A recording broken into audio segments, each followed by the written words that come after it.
तो देखिए इस प्रश्न में आपसे क्या पूछ रहे हैं कि अभी हाल ही में अंडर 17 फीफा विश्व कप का खिताब किसने जीता है।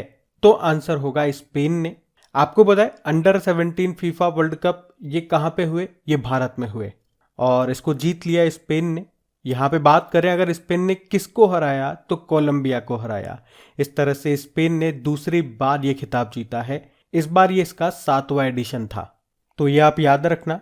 बाकी आपको बताइए फीफा वर्ल्ड कप 2022 ये कहाँ पे होंगे, ये कतर दोहा में होंगे, जिसका मैस्कॉट यानी कि शुभंकर क्या है, लाइव है और इसका ऑफिशियल स्पॉन्सर बना था बाइजूस।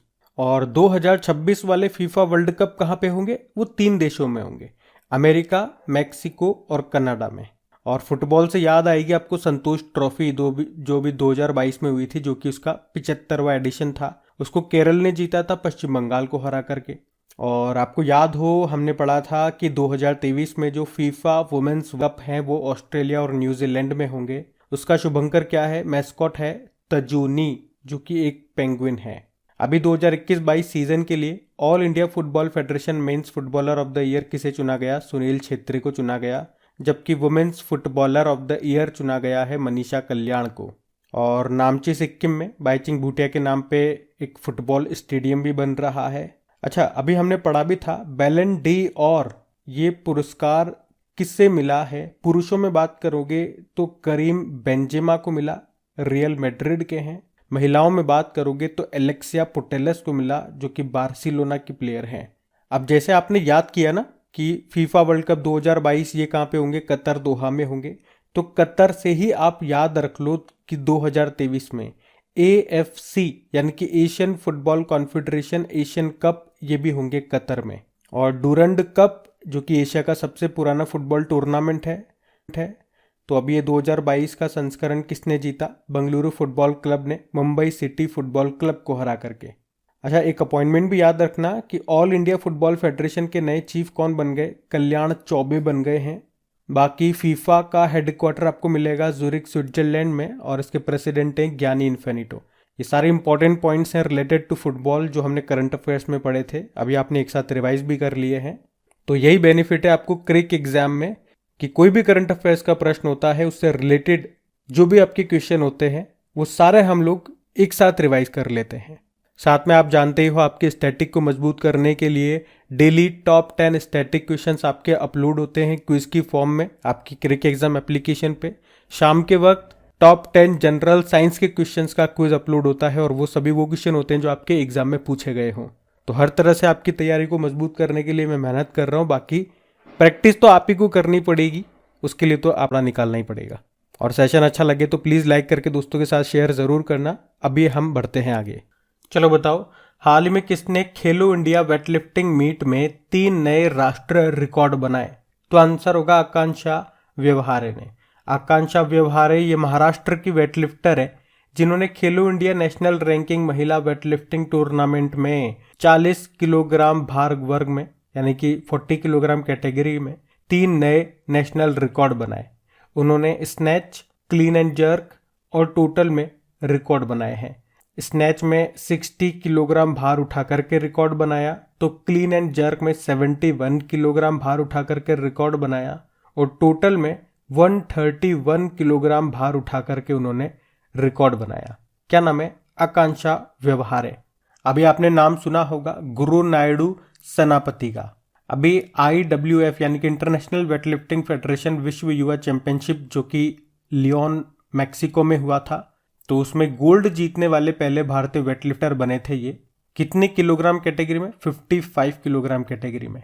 एक हर्षदा शरद गरुड़ का नाम भी याद होगा, जूनियर वर्ल्ड वेटलिफ्टिंग चैंपियनशिप में गोल्ड जीतने वाली पहली भारतीय बनी थी ये। और मीराबाई चानू को तो आप जानते ही हो, टोक्यो ओलंपिक 2020 में सिल्वर जीता था इन्होंने। और अगर आपसे पूछा जाए ना कि ओलंपिक में पदक जीतने वाली पहली भारतीय महिला कौन थी, तो आंसर होगा कर्णम मल्लेश्वरी। वो भी एक वेटलिफ्टर थी। उन्होंने सन 2000 के सिडनी ओलंपिक में ब्रोंज जीता था वेटलिफ्टिंग में। अभी ये दिल्ली स्पोर्ट्स यूनिवर्सिटी की पहली वाइस चेयरपर्सन है। वैसे इंटरनेशनल वेटलिफ्टिंग फेडरेशन के प्रेसिडेंट कौन बने, अभी नए बने थे, सहदेव यादव उनका नाम है। और इंटरनेशनल वेटलिफ्टिंग फेडरेशन का हेडक्वार्टर मिलेगा लुज़ेन स्विट्जरलैंड में। और खेलो इंडिया की बात है तो 2 पॉइंट याद रखना।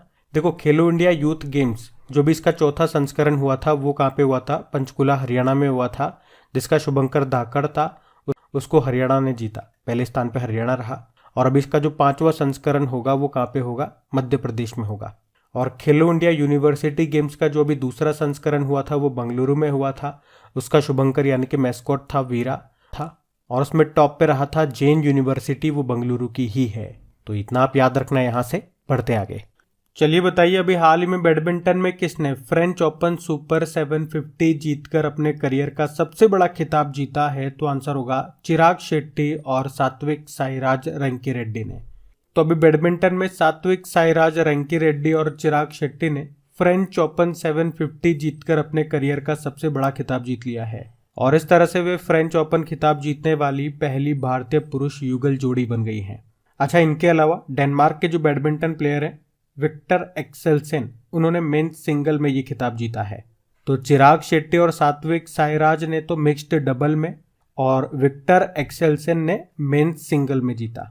आपको याद होगा अभी भारतीय बैडमिंटन संघ के अध्यक्ष ये फिर से चुने गए थे हेमंत बिस्वा शर्मा, जो कि असम के मुख्यमंत्री हैं। अच्छा, बैडमिंटन से 2 कप जरूर याद रखना आप, एक तो थॉमस कप और एक उबेर कप। थॉमस कप ये पुरुषों का बैडमिंटन टूर्नामेंट है और उबेर कप ये महिलाओं का बैडमिंटन टूर्नामेंट है। तो थॉमस कप ये पहली बार जीता है भारत ने। किसको हराया? तो 14 बार की चैंपियन इंडोनेशिया को हराया। और उबेर कप ये जीता है साउथ कोरिया ने चाइना को हरा करके। और अगर आपसे पूछे कि सैयद मोदी इंडिया इंटरनेशनल जो कि लखनऊ में हुए थे उसमें वुमेन सिंगल का खिताब जीता था पीवी सिंधु ने। पीवी सिंधु टोक्यो ओलंपिक 2020 में ब्रोंज जीता था इन्होंने। और याद रखना, भारत की पहली पैरा बैडमिंटन अकादमी कहाँ पे खुली? तो आंसर होगा लखनऊ में। वैसे बैडमिंटन वर्ल्ड फेडरेशन का हेडक्वार्टर मिलेगा आपको कहाँ? कुआलालंपुर मलेशिया में। अब बात करेंगे कल के वीडियो में पूछे गए प्रश्न के उत्तर की। चलो बताओ, अक्टूबर 2022 में किस फॉर्मूला 1 रेसिंग ड्राइवर ने मैक्सिकन फॉर्मूला 1 ग्रैंड प्री का खिताब जीत लिया है? तो आंसर होगा मैक्स वर्स्टपन ने। मैक्स वर्स्टपन, 2 पॉइंट याद रखना। किस कार कंपनी के ड्राइवर हैं? रेड बुल के। कहाँ से रहने वाले हैं ये डच प्लेयर हैं, यानी कि नीदरलैंड से हैं ये। और अभी इन्होंने मैक्सिकन फॉर्मूला 1 ग्रैंड प्री का खिताब जीत लिया है। अब 2-3 प्रश्न मैं आपको बता रहा हूं, उतने आप याद रखना। 1-2 प्रश्न तो इन्हीं से बन जाएंगे कि अभी किसने लगातार दूसरे साल फॉर्मूला 1 विश्व चैंपियनशिप का खिताब जीता? तो आंसर होगा मैक्स वर्स्टपन ने। आपसे पूछेंगे Laureus sportsman of the year 2022 किसे चुना गया? तो भी आंसर होगा मैक्स वर्स्टपन।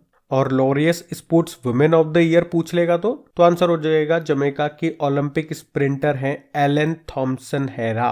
अच्छा, अगर आपसे पूछे कि जो भारत है ये किस वर्ष अपनी पहली मोटो जीपी वर्ल्ड चैंपियनशिप रेस की मेजबानी करेगा? तो 2023 में। कहाँ पे? ग्रेटर नोएडा में जो बुद्ध इंटरनेशनल सर्किट है वहां पे। अभी सेबेस्टियन वेटेल का नाम भी न्यूज में था, इन्होंने कहा संन्यास लेंगे ये इस साल के बाद। तो पूछा जा सकता है उनका संबंध किस कार से है, मतलब कार कंपनी से है?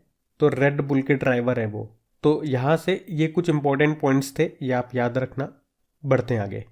चलो बताओ, नवंबर 2022 में कौन सा राज्य track Asia cup 2022 cycling tournament की मेजबानी करेगा? तो आंसर होगा केरल। तो केरल 25 से लेकर 28 नवंबर 2022 तक track Asia cup 2022 cycling tournament की मेजबानी करेगा, जो सबसे बड़ी साइकिलिंग टूर्नामेंटों में से एक है।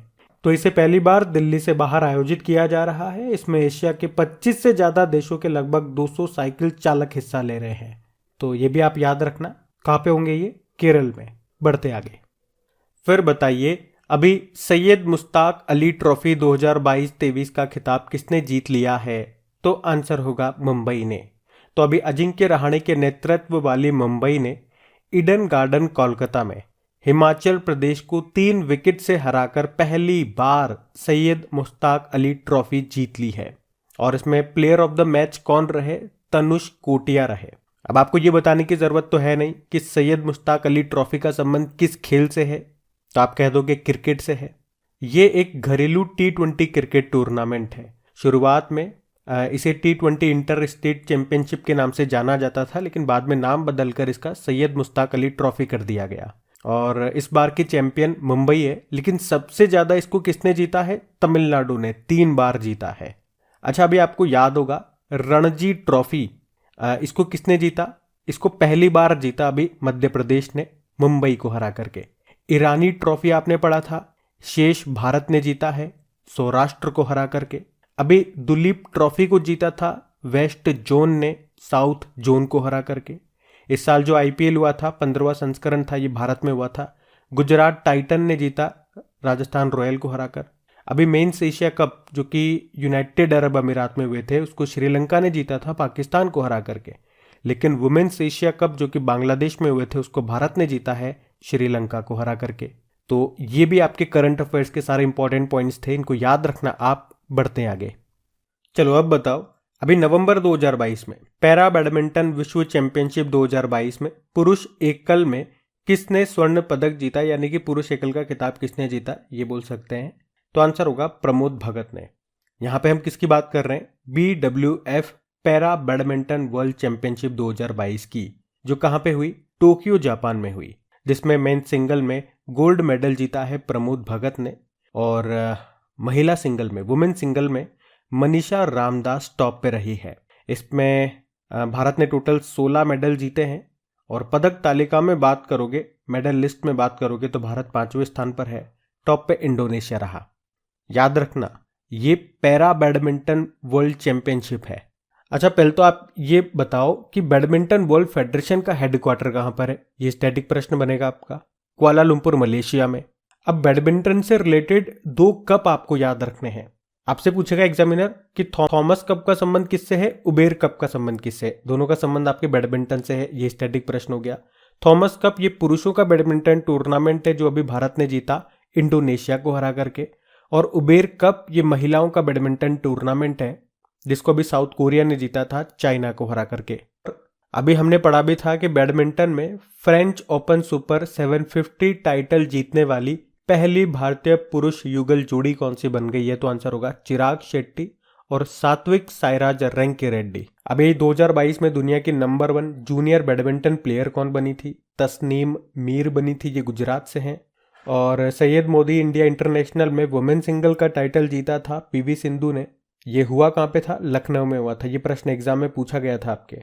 और अभी स्विस ओपन का खिताब जीतने वाली दूसरी भारतीय महिला शटलर बनी थी ये पीवी सिंधु। पहली कौन थी, साइना नेहवाल थी। और याद रखना, भारत की पहली पैरा बैडमिंटन अकादमी कहाँ पे खुली है, लखनऊ में खुली है। याद रखना ये सारे पॉइंट्स। बढ़ते आगे। चलो अब बताओ, अभी नवंबर 2022 में 21वीं एशियाई स्क्वैश टीम चैंपियनशिप में किसने स्वर्ण पदक जीता। तो आंसर होगा भारत ने।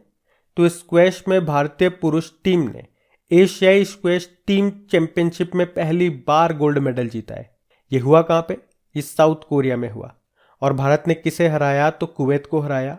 और इसमें महिलाओं का खिताब किसने जीता, हांगकांग ने जीता है। और भारतीय महिला टीम तीसरे स्थान पर रही है। अच्छा, एक प्रश्न आपको यहां से याद आएगा, हमने पढ़ा था जूनियर स्क्वैश ओपन जीतने वाली पहली भारतीय महिला कौन बनी थी। तो आंसर होगा अनाहत सिंह बनी थी। तो ये याद रखना।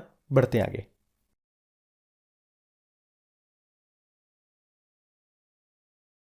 चलिए बताइए, अभी हाल ही में ब्राजील के नए राष्ट्रपति के रूप में किसे चुना गया है। तो आंसर होगा लूला डी सिल्वा को। तो अभी ब्राजील में राष्ट्रपति पद का चुनाव जीत लिया है लूला डी सिल्वा ने। और उन्होंने चुनाव में राष्ट्रपति जेयर बोल्सोनारो को हराया है। और इस तरह से लूला डी सिल्वा ये तीसरी बार ब्राजील के राष्ट्रपति बनेंगे। और ब्राजील के 39 नंबर के ये राष्ट्रपति बनेंगे। ये वर्कर पार्टी के नेता हैं। नाम याद रखना, लूला डी सिल्वा। आप जानते हो अभी इटली की पहली महिला प्रधानमंत्री कौन बनी थी, जॉर्जिया मेलोनी। हंगरी की पहली महिला प्रेसिडेंट बनी थी कैटलिन नोवाक। और स्वीडन के अभी प्रधानमंत्री कौन बने, तो आंसर होगा उल्फ क्रिट्सन। अब बात यहाँ पे ब्राजील की है, तो ये रहा मैप में ब्राजील। देखो, ब्राजील की कैपिटल है ब्राजीलिया, करेंसी होती है ब्राजीलियन रियल। और आपने कहा नए राष्ट्रपति कौन बन गए, तो लूला डी सिल्वा। ब्राजील एक साउथ अमेरिकन कंट्री है। और साउथ अमेरिका में आप देखोगे तो क्षेत्रफल की दृष्टि से ये सबसे बड़ा देश है। और ब्राजील पूरे विश्व में ये एकमात्र ऐसा देश है जिसमें से 2 रेखाएं निकलती है, भूमध्य रेखा यानी कि इक्वेटर और मकर रेखा यानी कि ट्रॉपिक ऑफ कैप्रिकॉर्न। और अभी हमने पढ़ा था ब्राजील के लैंडस्केप गार्डन, जिसको कहते हैं सिटी बर्ल मार्क्स, इसको यूनेस्को की विश्व धरोहर स्थल का दर्जा मिला था। विश्व में सबसे ज्यादा कॉफी का प्रोडक्शन ये आपके ब्राजील में ही होता है। और ब्राजील में कॉफी के बागानों को क्या कहते हैं, फेजेंडा कहते हैं। यहाँ पे एक कॉफी बंदरगाह भी है जिसका नाम है सेंटोस। तो ये सारे पॉइंट्स आप याद रखना। बढ़ते आगे। तो इस प्रश्न में आपसे पूछ रहे हैं कि अभी हाल ही में ICAR गन्ना प्रजनन संस्थान की पहली महिला निदेशक के रूप में किसे नियुक्त किया गया है? तो आंसर होगा डॉक्टर जी हेमा प्रभा को। तो ICAR गन्ना प्रजनन संस्थान के 111 साल के इतिहास में पहली बार किसी महिला को निदेशक बनाया गया है, तो इनका नाम इंपॉर्टेंट होगा। क्या नाम है? डॉक्टर जी हेमा प्रभा। अच्छा, मेरे एक प्रश्न का उत्तर दो, गन्ना अनुसंधान संस्थान ये कहां पर है? बाकी आप जानते हो। मृणालिनी श्रीवास्तव अभी ये राष्ट्रीय आपदा प्रबंधन प्राधिकरण यानी कि नेशनल डिजास्टर मैनेजमेंट अथॉरिटी की निदेशक बनी थी। एक नल्लाथंबी कलाई सेल्वी नाम आपने सुना होगा, CSIR की पहली महिला डायरेक्टर जनरल बनी। CSIR मतलब council of scientific and industrial research. और 27वें लेखा महानियंत्रक कॉम्प्ट्रोलर जनरल ऑफ अकाउंट्स ये बनी है भारती दास। अभी मैंने आपसे प्रश्न पूछा था गन्ना अनुसंधान संस्थान, तो याद रखना ये आपको मिलेगा लखनऊ में। और अगर एक और प्रश्न मैं आपसे पूछूं कि अभी किस IIT के शोधकर्ताओं ने गन्ने के कचरे से चीनी का विकल्प खोजने का एक नया तरीका खोजा, तो आंसर होगा IIT गुवाहाटी। इन्होंने गन्ने की पेराई के बाद निकलने वाले बगास से चीनी का विकल्प जिसे कहते हैं जाइलीटोल वो तैयार किया था। और पाकिस्तान का राष्ट्रीय पेय रस ये आपके गन्ने का रस ही है। वैसे अभी उत्तर प्रदेश सरकार ने गन्ना किसानों की आय को, इनकम को दोगुना करने के लिए एक योजना शुरू की थी। बता सकते हो कौन सी योजना? तो आंसर करना पंचामृत योजना। ये सारे पॉइंट्स आप याद रखना। बढ़ते हैं आगे। फिर बताओ अभी हाल ही में फिक्की के नए अध्यक्ष कौन बन गए? तो आंसर होगा सुब्रकांत पांडा। तो अभी सुब्रकांत पांडा को फिक्की का नया अध्यक्ष चुना गया है। और इस तरह से वे किनका स्थान लेंगे? संजीव मेहता का स्थान लेंगे। ये आपको नाम याद रखना है। अभी ऑल इंडिया फुटबॉल फेडरेशन के अध्यक्ष बने थे कल्याण चौबे, नाम याद रखो। हॉकी इंडिया के अध्यक्ष बने थे दिलीप तिर्की, याद रखो। और ICMR Indian council of medical research के डायरेक्टर जनरल बने थे राजीव बहल। अब फिक्की नाम न्यूज में आ गया तो आपसे पूछ लेंगे इसकी फुल फॉर्म बताओ। Federation of Indian chambers of commerce and industry. पूछ लेंगे इसकी स्थापना कब हुई थी? तो आंसर होगा 1927 में। पूछेंगे इसका हेडक्वार्टर कहां पर है? तो आंसर होगा नई दिल्ली में है। या आपसे ये भी पूछ लेंगे कि अभी 2022 में जो 13वां फिक्की ग्लोबल स्किल्स समिट यानी कि फिक्की वैश्विक कौशल शिखर सम्मेलन का आयोजन हुआ था, वो कहां पे हुआ था? नई दिल्ली में हुआ था, जिसका उद्घाटन हमारे शिक्षा मंत्री धर्मेंद्र प्रधान ने किया था। आपको याद होगा अभी 2022 में ही नागरिक उड्डयन मंत्रालय और फिक्की ने विंग्स इंडिया 2022 का आयोजन भी किया था। कहां पे? हैदराबाद में बेगमपेट हवाई अड्डे पर। यह भी याद रख लो, ठीक है। बढ़ते हैं आगे। फिर बताओ हाल ही में CRPF के द्वारा पहली बार कितनी महिला अधिकारियों को महानिदेशक यानी कि इंस्पेक्टर जनरल पद पर नियुक्त किया गया? तो आंसर होगा 2 को। और उन 2 महिलाओं के नाम क्या है? एक तो है एनी अब्राहम, जिन्हें रैपिड एक्शन फोर्स का इंस्पेक्टर जनरल नियुक्त किया गया।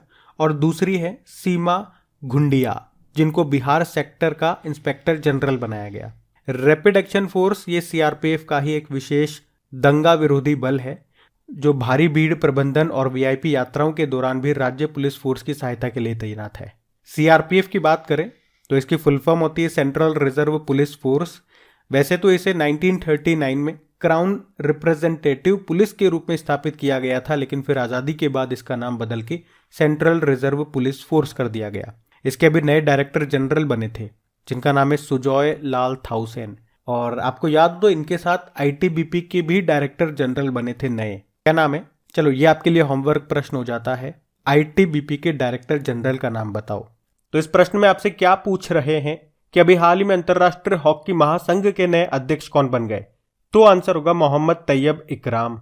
तो एशियाई हॉकी महासंघ के ये CEO हैं मोहम्मद तैयब इकराम।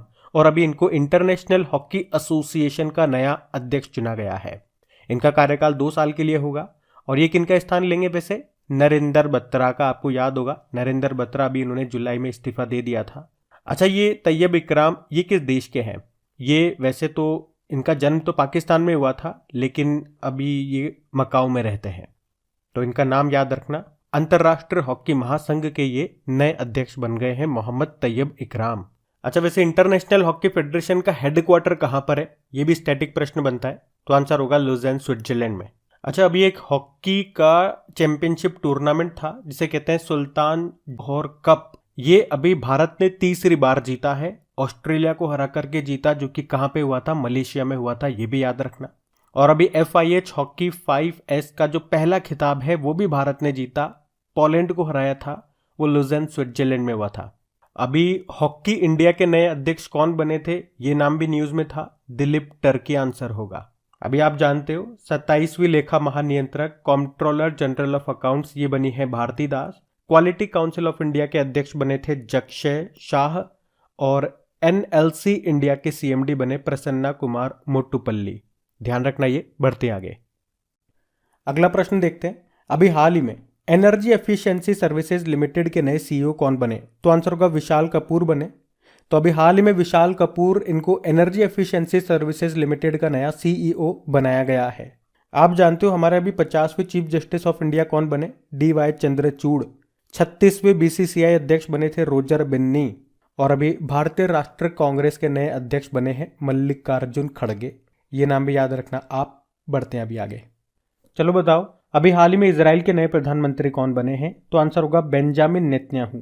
तो इजराइल के पूर्व प्रधानमंत्री बेंजामिन नेतन्याहू के नेतृत्व वाले गठबंधन ने 120 सीटों वाली इजरायली संसद जो है नेसेट, इसमें 64 सीटें जीती है, जिससे उन्हें फिर से सत्ता में लौटने की अनुमति मिल गई। और उनके जो प्रतिद्वंदी हैं, जो कि अभी इजराइल के प्रधानमंत्री थे यायर लैपिड, उनके गठबंधन ने 51 सीटें जीती है, तो वो हार गए। तो अब इजराइल के फिर से प्रधानमंत्री बन जाएंगे बेंजामिन नेतन्याहू। इससे पहले बेंजामिन ये 1996 से लेकर 1999 तक और फिर 2009 से लेकर 2021 तक इजराइल के प्रधानमंत्री रह चुके हैं। इनकी पार्टी का क्या नाम है, लिकुड पार्टी। अभी आप जानते हो ब्राजील के नए प्रधानमंत्री बने थे लूला डी सिल्वा। इटली की पहली महिला प्रधानमंत्री बनी थी जॉर्जिया मेलोनी। हंगरी की पहली महिला प्रधानमंत्री बनी थी कैटलिन नोवाक। चलो बताओ, बायजूस के ग्लोबल ब्रांड एम्बेसडर कौन बने अभी, तो आंसर होगा लियोनेल मैसी। लियोनेल मैसी ये अर्जेंटीना के फुटबॉल प्लेयर है और अभी ये बायजूस के ग्लोबल ब्रांड एम्बेसडर बन गए हैं। बायजूस से आपको याद आएगा अभी 2022 में जो फीफा वर्ल्ड कप होने हैं कतर दोहा में, उसका स्पॉन्सर बना था बायजूस। बायजूस का हेडक्वार्टर मुख्यालय बंगलुरु में है और इसके संस्थापक और CEO कौन है, बायजूस रविंद्रन। आपको याद है रोहित शर्मा, ये भी मैक्स लाइफ इंश्योरेंस के ब्रांड एम्बेसडर बने थे। एक कन्नड़ एक्टर हैं किच्चा सुदीप, जिनको अभी कर्नाटक सरकार ने अपनी पुण्य कोटि दत्तू योजना के लिए ब्रांड एम्बेसडर बनाया था। हीरो मोटोकॉप के ब्रांड एम्बेसडर बने थे रामचरण, साउथ एक्टर हैं ये, अभी RRR फिल्म में आए थे ये। युवराज सिंह अभी नेत्रहीन T20 वर्ल्ड कप जो होगा 2023 में, उसके ब्रांड एम्बेसडर बने हैं और ये वर्ल्ड कप भारत में होगा। रवि शास्त्री अभी फैन कॉड के ब्रांड एम्बेसडर बने थे। स्मृति मंधाना याद होगा गल्फ ऑयल इंडिया की ब्रांड एम्बेसडर बनी थी। सौरव गांगुली अभी बंधन बैंक के ब्रांड एम्बेसडर बने थे और उससे पहले ड्रीम सेट गो के बने थे। उसी तरह से MS धोनी गरुड़ एरोस्पेस के ब्रांड एम्बेसडर बने थे। ऋषभ पंत अभी उत्तराखंड के ब्रांड एम्बेसडर बने थे, उससे पहले डिश TV के ब्रांड एम्बेसडर बने थे ये। विद्या बालन की बात करें तो भारतीय एक्सा लाइफ इंश्योरेंस की ब्रांड एम्बेसडर बनी है। और दीपिका पादुकोण लग्जरी ब्रांड है लुइस वुइटन, उसकी पहली भारतीय ब्रांड एम्बेसडर बनी थी ये। और अभी जो 75वें कांस फिल्म फेस्टिवल हुए थे उसमें ज्यूरी सदस्य भी इनको चुना गया था। ये सारे पॉइंट्स आप याद रखना। बढ़ते आगे। फिर आपको बताना है अभी हाल ही में BPCL के नए चेयरमैन और मैनेजिंग डायरेक्टर कौन बन गए, तो आंसर होगा वेत्सा रामकृष्ण गुप्ता। तो वेत्सा रामकृष्ण गुप्ता ये अभी महारत्न और फॉर्च्यून ग्लोबल 500 कंपनी है BPCL, उसके नए CMD बन गए हैं। एक्चुअली में इन्हें इसका अतिरिक्त प्रभार मिला है। BPCL एक महारत्न कंपनी है। अच्छा, महारत्न कंपनी से एक प्रश्न आपका बनेगा, 2 प्रश्न बनेंगे। पहले तो ये पूछ लेगा कि टोटल कितनी महारत्न कंपनियां हैं, ये आपका स्टैटिक प्रश्न बन गया। तो आंसर हो जाएगा 12, क्योंकि 12वीं अभी बनी है इसी साल। कौन सी, ये दूसरा प्रश्न हो गया। REC rural electrification corporation, BPCL इसकी स्थापना हुई थी 1952 में, हेडक्वार्टर मुंबई में है। अच्छा, महारत्न कंपनियां तो हो गई 12, नवरत्न कितनी हो गई फिर, ये भी 12 हो गई है। और मिनी रत्न ये तो 73 है ही सही। बाकी शंकर सुब्रमण्यम की बात करेंगे तो इसरो के आदित्य L1 मिशन के प्रधान वैज्ञानिक बने। इसरो के अध्यक्ष का नाम है S सोमनाथ और ये शंकर सुब्रमण्यम से मिलता जुलता नाम है जो आपको कंफ्यूज कर सकता है, A बाला सुब्रमण्यम, इसीलिए मैंने साथ में लिख दिया। Association of mutual funds in India के ये फिर से अध्यक्ष चुने गए। फिर बताइए अभी नवंबर 2022 में 5 साल के लिए किसे रिलायंस इंडस्ट्रीज लिमिटेड के स्वतंत्र निदेशक के रूप में नियुक्त किया गया? तो आंसर होगा केवी कामत को। तो रिलायंस इंडस्ट्रीज लिमिटेड ने केवी कामत को अभी 5 साल के लिए कंपनी का स्वतंत्र निदेशक नियुक्त किया है। केवी कामत, इनको रिलायंस स्ट्रेटेजिक इन्वेस्टमेंट लिमिटेड के लिए गैर कार्यकारी अध्यक्ष के रूप में भी नियुक्त किया गया है। और यहीं पे आपको बता दूं कि रिलायंस स्ट्रेटेजिक इन्वेस्टमेंट लिमिटेड, इसका नाम बदलकर जियो फाइनेंशियल सर्विसेज लिमिटेड कर दिया जाएगा। ये जो केवी कामत है, ये वर्तमान में national bank for financial infrastructure and development के अध्यक्ष हैं। और कामत से एक नाम आपको याद आना चाहिए, समीर वी कामत डीआरडीओ के अध्यक्ष बने। नितिन गुप्ता ये सीबीडीटी के अध्यक्ष बने। सीबीडीटी मतलब central board of direct tax. और तपन कुमार डेका ये इंटेलिजेंसी ब्यूरो के चीफ बने। एक तपन कुमार सिंघल भी नाम आपने सुना होगा, वो बजाज आलियन जनरल इंश्योरेंस के एमडी सीईओ बने थे। तो कंफ्यूज मत होना, ध्यान रखना। ये बढ़ते आगे। चलिए बताइए, केंद्र सरकार ने उच्च शिक्षण संस्थानों के मूल्यांकन और मान्यता को मजबूत करने के लिए एक समिति का गठन किया है। समिति के अध्यक्ष कौन है? तो आंसर होगा डॉक्टर के राधाकृष्णन। तो भी केंद्र सरकार ने उच्च शिक्षण संस्थानों के मूल्यांकन और मान्यता को मजबूत करने के लिए एक समिति का गठन किया है। और इसके अध्यक्षता आईआईटी कानपुर के बोर्ड ऑफ गवर्नर्स के अध्यक्ष करेंगे, जिनका नाम है डॉक्टर के राधाकृष्णन। आपको याद होगा शेफाली जुनेजा का नाम।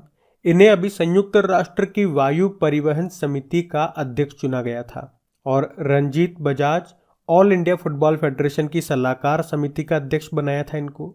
और जस्टिस ए.के. सीकरी, इनको चार धाम परियोजना समिति का अध्यक्ष बनाया गया था। ये नाम भी याद रखना। बढ़ते आगे।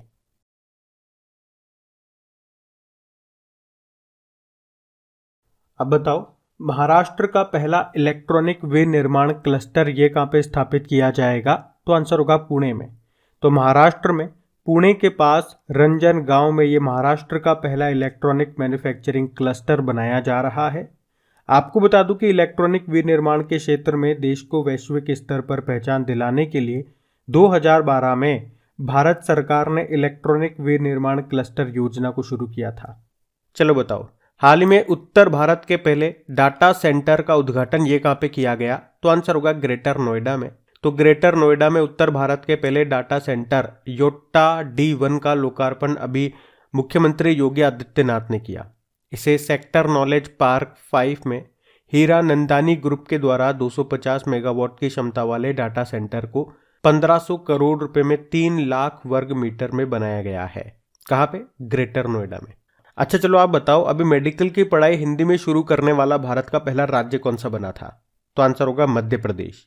और अगर मैं पूछूं कि भारत का पहला लिक्विड मिरर टेलीस्कोप कहाँ पे स्थापित किया गया?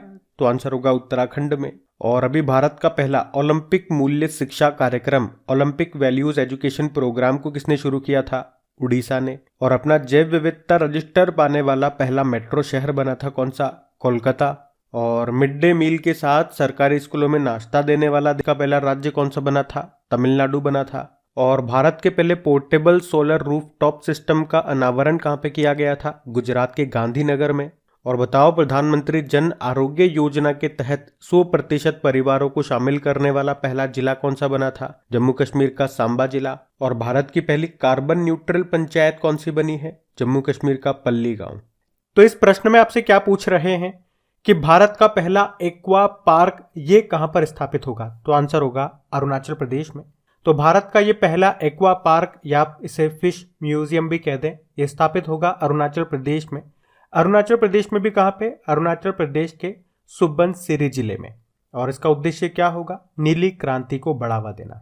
यहाँ पे राज्य की सभी प्रकार की मछली प्रजातियां होंगी और ये मछुआरों के लिए एक प्रशिक्षण केंद्र के रूप में भी काम करेगा। आपको बता दूं, इसे प्रधानमंत्री मत्स्य संपदा योजना के तहत बनाया जा रहा है। अब एक प्रश्न आपके मन में उठ सकता है कि प्रधानमंत्री मत्स्य संपदा योजना इसे कब लॉन्च किया गया था? तो आंसर होगा 2019 में, जिसका उद्देश्य क्या है?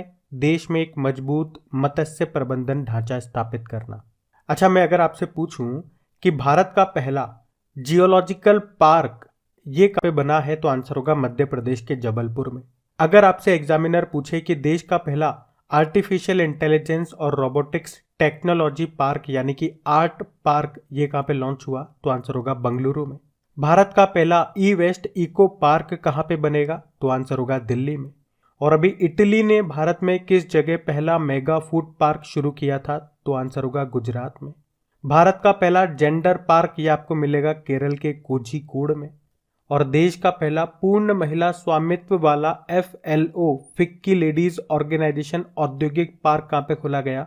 तो आंसर होगा हैदराबाद में। भारत का पहला पोलिनेटर पार्क कहाँ पे खुला?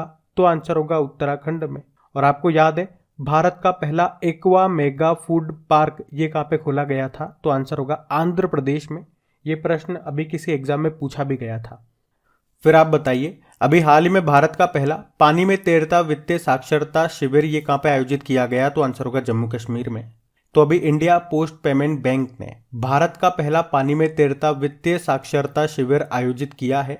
ये शिविर जम्मू कश्मीर के श्रीनगर में जो विश्व प्रसिद्ध डल झील है उसके आसपास के स्थानीय निवासियों के बीच आयोजित किया गया। इसके अलावा वित्तीय साक्षरता को बढ़ावा देने के लिए महिलाओं के द्वारा महिलाओं के लिए निवेशक दीदी पहल भी शुरू की गई है। ये जो निवेशक दीदी पहल है ये विशेष रूप से महिलाओं में वित्तीय जागरूकता बढ़ाएगी और उनकी समस्याओं का समाधान करने के साथ सुविधाजनक तरीके से सहयोग भी करेगी। देखो, पहले इंडिया पोस्ट पेमेंट बैंक की बात करते हैं। तो स्थापना हुई थी इसकी सितंबर 2018 में। नई दिल्ली में मुख्यालय है और MD CEO जे वेंकट रामू है। डल झील जैसे ही मैंने आपको बोला होगा एक प्रश्न आपके माइंड में क्लिक करा होगा कि यार अभी किसी बैंक ने इस डल झील में एक तैरता हुआ ATM बनाया था या लॉन्च किया था। कौन सा बैंक है वो? State bank of India. आप मुझे बताओ, दुनिया का पहला तैरता हुआ परमाणु संयंत्र ये किस देश ने लॉन्च किया था या स्थापित किया था? तो आंसर होगा रशिया ने।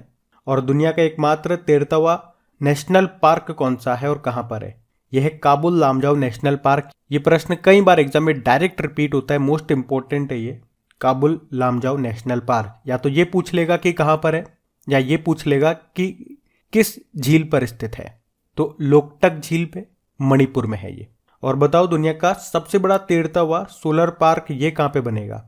ये मध्य प्रदेश में बनेगा, मध्य प्रदेश के खंडवा जिले में नर्मदा नदी पर बनेगा ओमकारेश्वर बांध। और कैपेसिटी भी पूछे तो 600 मेगावाट इसकी कैपेसिटी होगी। तो अब आपसे कुछ भी पूछ ले आप सबके उत्तर कर दोगे। तो हम बढ़ते हैं फिर आगे। चलो बताओ, हाल ही में किस कंपनी ने भारत का पहला रेस्पॉन्सिबल स्टील सर्टिफिकेशन प्राप्त किया है? तो आंसर होगा टाटा स्टील ने। तो अभी टाटा स्टील का जमशेदपुर स्टील प्लांट ये रेस्पॉन्सिबल स्टील सर्टिफिकेशन हासिल करने वाला भारत का पहला प्लांट बन गया है। इसने अपने 3 उत्पादन फैसिलिटीज के लिए प्रतिष्ठित रेस्पॉन्सिबल स्टील सर्टिफिकेशन प्राप्त किया है। टाटा स्टील स्थापना इसकी होती है 1907 में, जमशेदपुर में है ये। और इसके CEO TV नरेंद्रन है। अच्छा, वैसे जमशेदपुर ये किस नदी के किनारे स्थित है? स्वर्ण रेखा नदी के किनारे। और स्टील से एक प्रश्न आपको जरूर याद आएगा कि देश के स्टील मैन के नाम से फेमस कौन थे जिनका भी निधन हो गया? तो आंसर होगा जमशेद जे ईरानी। अभी भारत की पहली स्टील सड़क का निर्माण कहाँ पे किया गया था? गुजरात के सूरत में। और आपसे पूछे कि राष्ट्र इस्पात निगम लिमिटेड के CMD कौन बने थे? तो आंसर होगा अतुल भट्ट बने थे। और इसका मुख्यालय आपको विशाखापत्तनम में मिलेगा। अभी दुनिया का पहला 3D प्रिंटेड स्टील ब्रिज ये कहाँ पे बना था?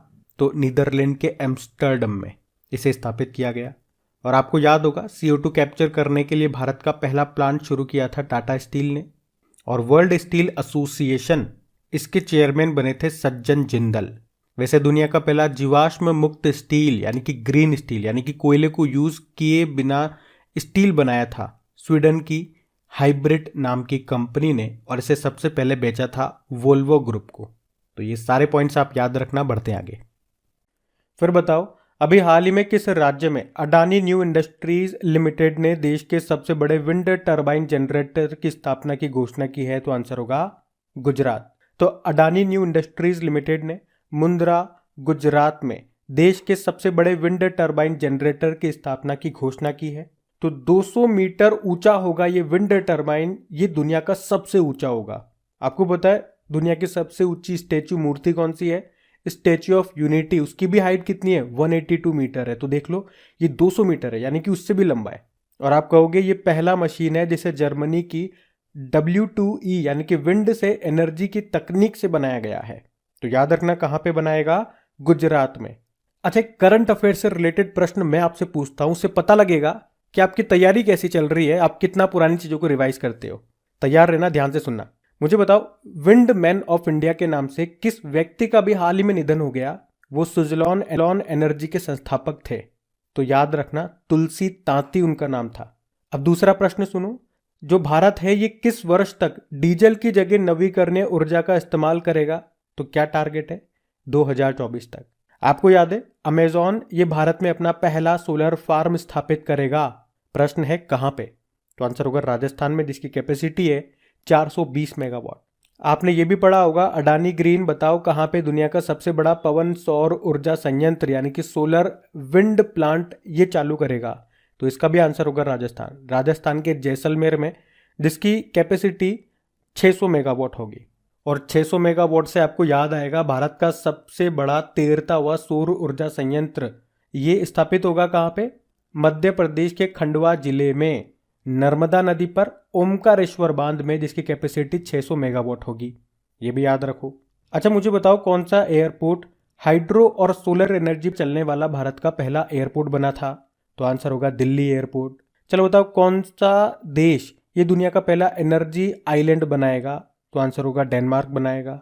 अच्छा, सोलर एनर्जी पे चलने वाला दुनिया का पहला एयरपोर्ट ये कोचीन इंटरनेशनल एयरपोर्ट है। कई बार एग्जाम में आ चुका है ये प्रश्न। और अभी जो मुंबई हवाई अड्डा है ये भी पूरी तरह रिन्यूएबल एनर्जी पे चलने लगा है, यानी कि अक्षय ऊर्जा पे चलने लगा है। अच्छा, देश का पहला कार्बन न्यूट्रल हवाई अड्डा अभी कौन सा बना ये बता दो? लेह हवाई अड्डा। और कार्बन न्यूट्रल से याद आएगा कि भारत के शुद्ध शून्य कार्बन उत्सर्जन का लक्ष्य क्या है? 2070। और भारत के ऊर्जा स्वतंत्र बनने का लक्ष्य है 2047 का। तो ये सारे इंपॉर्टेंट फैक्ट्स हैं, ये आपको याद होने चाहिए। आप कमेंट बॉक्स में लिख के बताओ, जो भी मैंने आपसे प्रश्न पूछे उसमें से कितने आपने करेक्ट किए, उससे आपकी तैयारी का पता चलेगा। और अगर आपके प्रश्न ज्यादा सही नहीं गए तो मैं आपको बताऊंगा आपको कैसे तैयारी करनी है, ताकि अगली बार से सारे प्रश्न जब भी मैं आपसे पूछूं वो आपके करेक्ट जाए। इसकी गारंटी मैं लेता हूं। बस जो मैं बताऊं वो चीजों को ईमानदारी से फॉलो करना, ये आपके ऊपर है। अभी हम बढ़ते हैं आगे।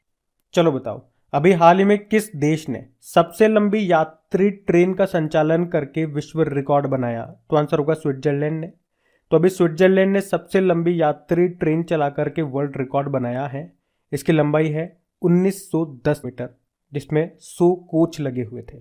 ये ट्रेन स्विट्जरलैंड की पहली ट्रेन प्रणाली की 175वीं वर्षगांठ के अवसर पर चलाई गई। स्विट्जरलैंड की कैपिटल क्या होती है? बर्न होती है। करेंसी है स्विस फ्रैंक। अब इसी से मिलता जुलता एक प्रश्न आपसे पूछ रहा हूं, जिसका संबंध भारतीय रेलवे से है कि अभी भारतीय रेलवे ने भी अपनी सबसे लंबी मालगाड़ी चलाई थी। नाम बताओ उसका। तो उसका नाम होगा सुपर वासुकी, जिसमें कितने डब्बे थे? 295 डब्बे थे। और उस ट्रेन की लंबाई थी 3.5 किलोमीटर। वो कहां से कहां चली थी अगर ये पूछेगा तो आंसर कर देना, छत्तीसगढ़ के कोरबा से नागपुर के राजनांद गांव के बीच में चली थी वो। और खाली नहीं चली थी, खास बात क्या थी? 27,000 टन का कोयला लेकर के वो चली थी। अगर मैं आपसे पूछूं कि भारत गौरव स्कीम के तहत पहली ट्रेन कहां से कहां चली? कोयम्बटूर से शिरडी। और पहली वंदे भारत एक्सप्रेस, जो ट्रेन 18 जिसे आप कहते हो, ये कहां से कहां चली थी? नई दिल्ली से वाराणसी। अच्छा, दुनिया की पहली हाइड्रोजन से चलने वाली ट्रेन लॉन्च की थी किसने? उसी ने जो इस साल G7 की अध्यक्षता कर रहा है, यानी कि जर्मनी ने। और जर्मनी ने ही दुनिया की पहली सेल्फ ड्राइविंग ट्रेन को भी लॉन्च किया था। अच्छा, कवच नाम सुना है आपने? कवच क्या है? तो ये स्वचालित ट्रेन सुरक्षा प्रणाली है। मतलब आमने सामने अगर एक ही पटरी पे 2 ट्रेन आ जाएगी तो टकराने से रुकेगी इस सिस्टम के थ्रू। और भारत में टोटल रेलवे जोन आपने कहा 18 है। 18वां का मुख्यालय कहां पर है? विशाखापत्तनम में। और ये प्रश्न पूछा जा चुका है कि कौन सा रेलवे जोन पहला पूर्ण विद्युतीकृत रेलवे जोन बना था? पश्चिम मध्य रेलवे। अच्छा, समझौता एक्सप्रेस ये किन 2 देशों के बीच में चलती है? भारत और पाकिस्तान।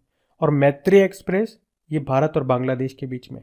और मैं पूछूं कि कौन सा एकमात्र मेट्रो है जो भारतीय रेलवे जोन है, मतलब रेलवे जोन के अंतर्गत आता है? तो आंसर होगा कोलकाता मेट्रो। और कौन से नंबर का रेलवे जोन बना है ये? 17वें नंबर का, 17th। मेट्रो मैन जानते हो ना किसे कहते हैं? ई श्रीधरन को।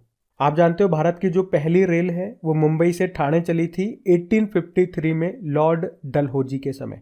इसीलिए इंडिया में father of railway Lord Dalhousie को कहते हैं। तो इस प्रश्न का उत्तर तो आपका स्विट्जरलैंड हो गया। अच्छा, स्विट्जरलैंड से 2-3 प्रश्न मैं आपसे जरूर पूछूंगा जो आपके एग्जाम में आ सकते हैं।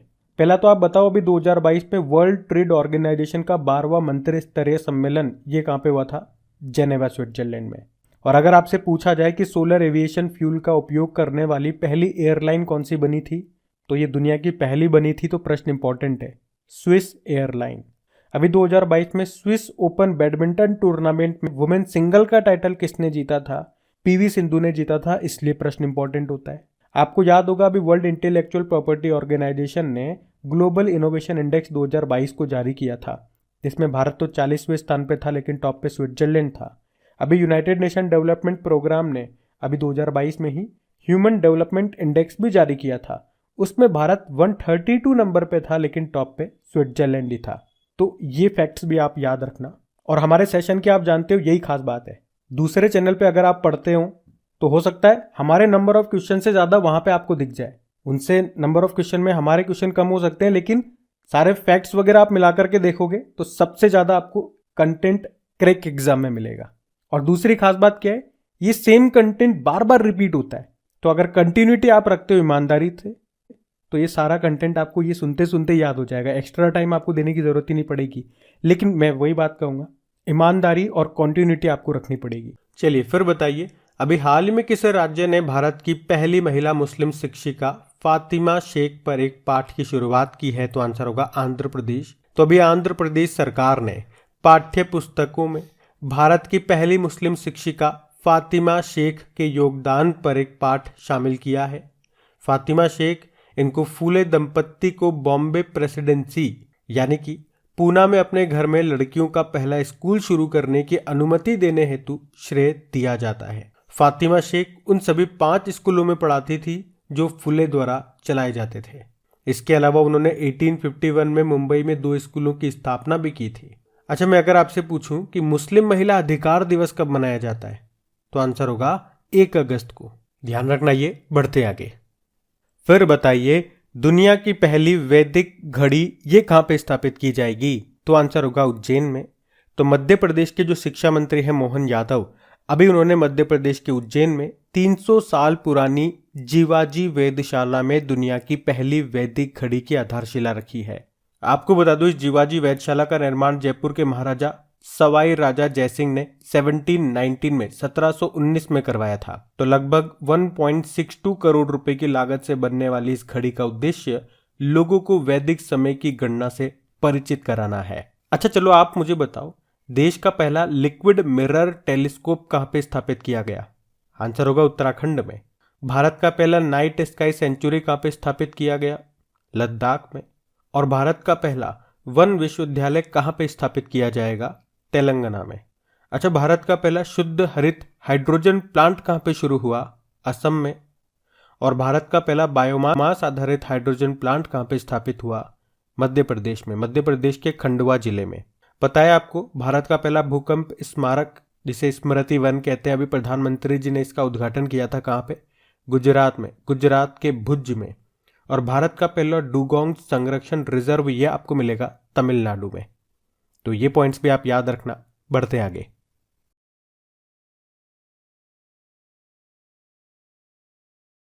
चलो बताओ, अभी हाल ही में Delhi university celebrating 100 glorious year नाम की बुक को किसने लिखा है?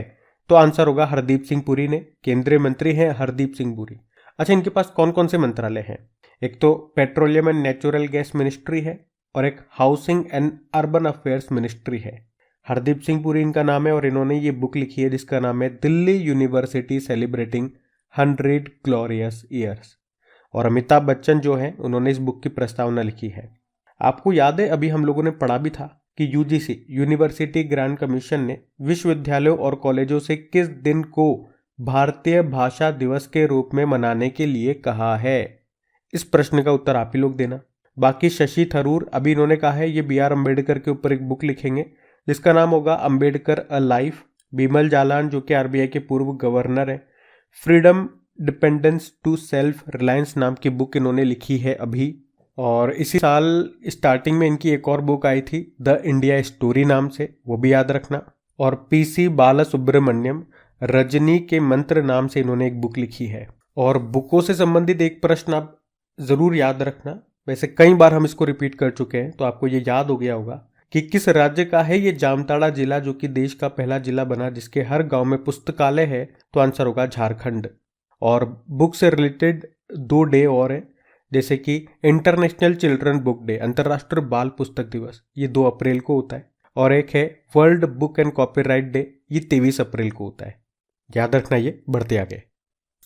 चलिए फिर बताइए, अभी हाल ही में न्यूक्लियराइजेशन ऑफ एशिया नाम की बुक को किसने लिखा है? तो आंसर होगा रेने नाबा ने। तो फ्रांसीसी लेखक है रेने नाबा, इन्होंने ये बुक लिखी है जिसका नाम है न्यूक्लियराइजेशन ऑफ एशिया। तो इस बुक में उन्होंने परमाणु आपातकाल और दक्षिण एशिया में पाकिस्तान और चीन के गठजोड़ से उत्पन्न खतरे पर चर्चा की है। रेने नाबा ये international centre for the fight against terrorism के उपाध्यक्ष हैं। इससे पहले भी इन्होंने एक बुक लिखी थी जिसका नाम था पाक facing the challenge of the post western world. और अभी इन्होंने ये न्यूक्लियराइजेशन ऑफ एशिया नाम की बुक लिखी है। नाम याद रखना, रेने नाबा। अभी आपको याद होगा बॉब डायलन, इन्होंने एक बुक लिखी थी जिसका नाम है the philosophy of modern song. Sjoerd Marijne ने विल पावर नाम से बुक लिखी है। और Ruskin Bond listen to your heart the London adventure नाम की बुक इन्होंने लिखी थी। याद रखना ये। बढ़ते आगे। चलो फिर बताओ, नवंबर 2022 में 41वें शारजाह अंतरराष्ट्रीय पुस्तक मेले का आयोजन ये कहां पे किया गया? तो आंसर होगा यूनाइटेड अरब अमीरात। तो संयुक्त अरब अमीरात के शारजाह शहर के शासक शेख सुल्तान अल कासिमी ने 1 नवंबर 2022 को 41वें शारजाह अंतरराष्ट्रीय पुस्तक मेले का उद्घाटन किया, जिसकी थीम क्या है? Spread the world. और इसमें गेस्ट ऑफ ऑनर रहा इटली, ये भी याद रखना। और इसमें भारत की ओर से सूचना व प्रसारण मंत्रालय का प्रकाशन विभाग ने भी हिस्सा लिया। अच्छा, इसी तरह से आपको याद होगा इस साल के स्टार्टिंग में हमने पढ़ा था कि किसे 2022 के लिए विश्व पुस्तक राजधानी के रूप में चुना गया था? तो मैक्सिको का शहर ग्वाडलाजारा को। और जो पेरिस बुक फेस्टिवल 2022 हुआ था अप्रैल के महीने में, उसमें भारत को गेस्ट ऑफ ऑनर चुना गया था। तो ये भी आप ध्यान रखना। बढ़ते आगे।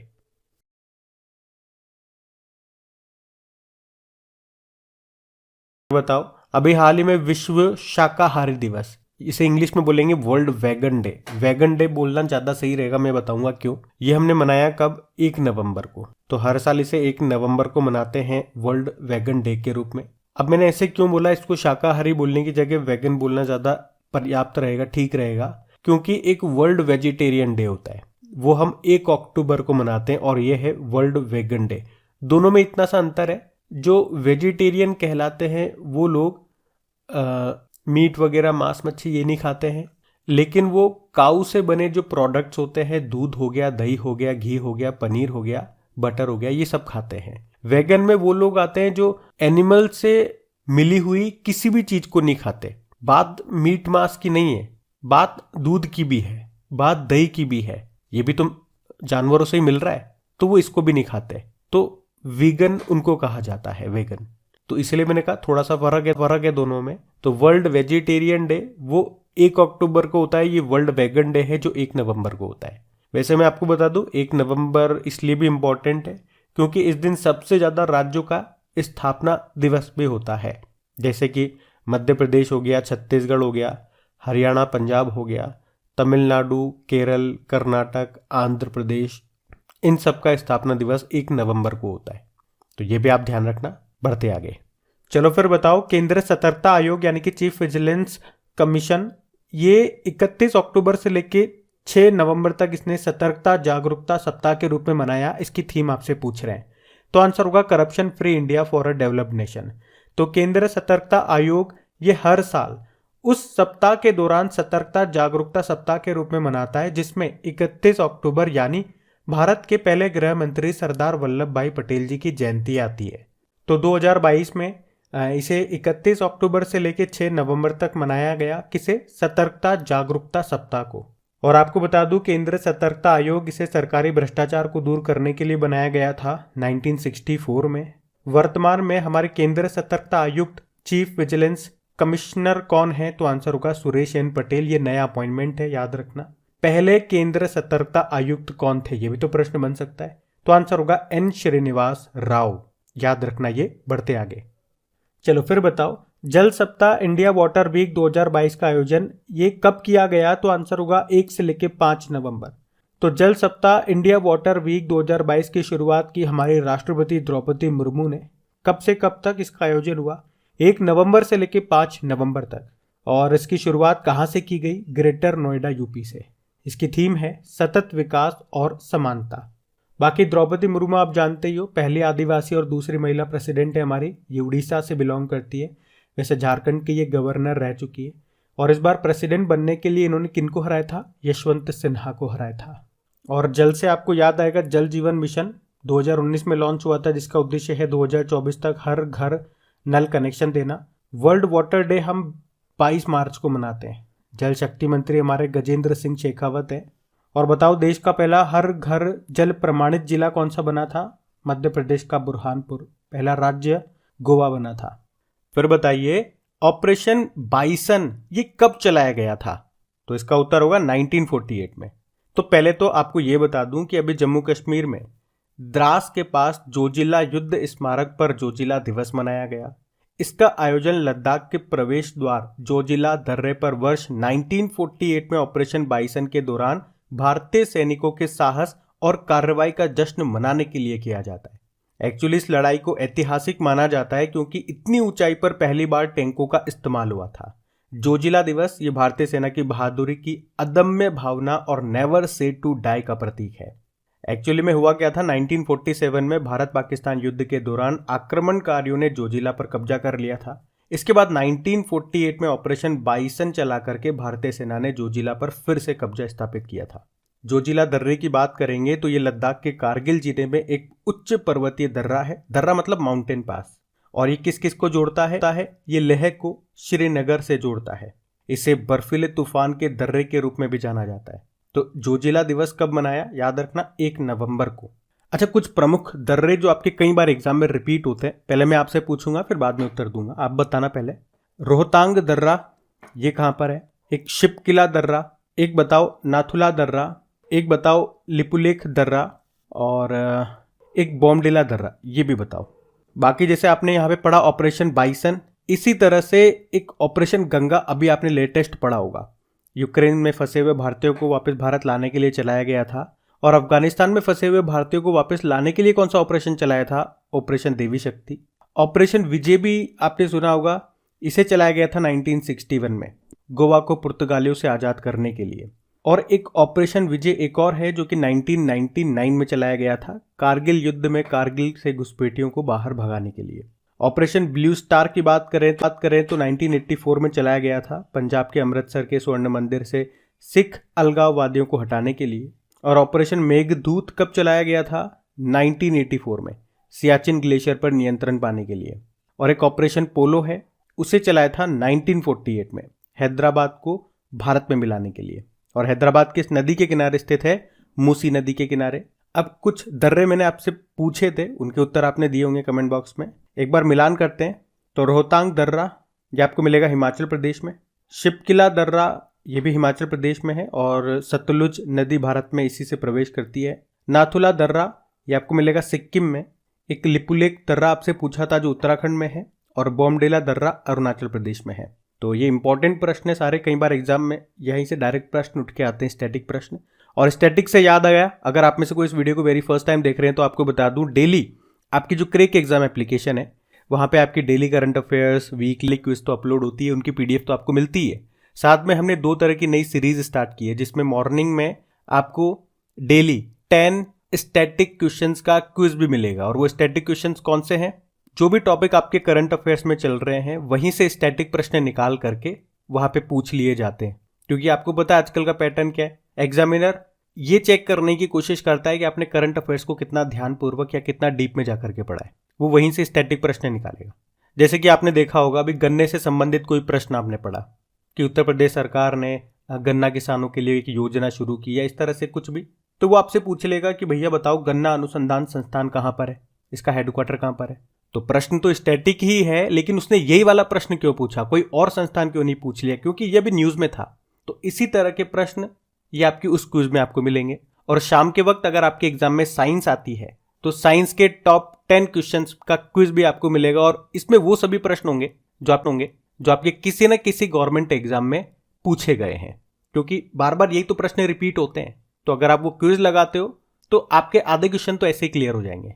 जो आपको नहीं आते होंगे बार बार उनको रिपीट करते रहोगे तो वो वैसे रट जाएंगे। तो ये आदत अपनी डेली डाल लो, मॉर्निंग का क्विज लगाना है और इवनिंग का वो साइंस वाला क्विज लगाना है। ये तो लगाना ही लगाना है। मुश्किल से 2 मिनट आपके खर्च होंगे, लेकिन आपके 2 नंबर पक्के हो जाएंगे। और सेशन अच्छा लगे तो प्लीज लाइक करके शेयर जरूर कीजिएगा। अभी हम बढ़ते हैं।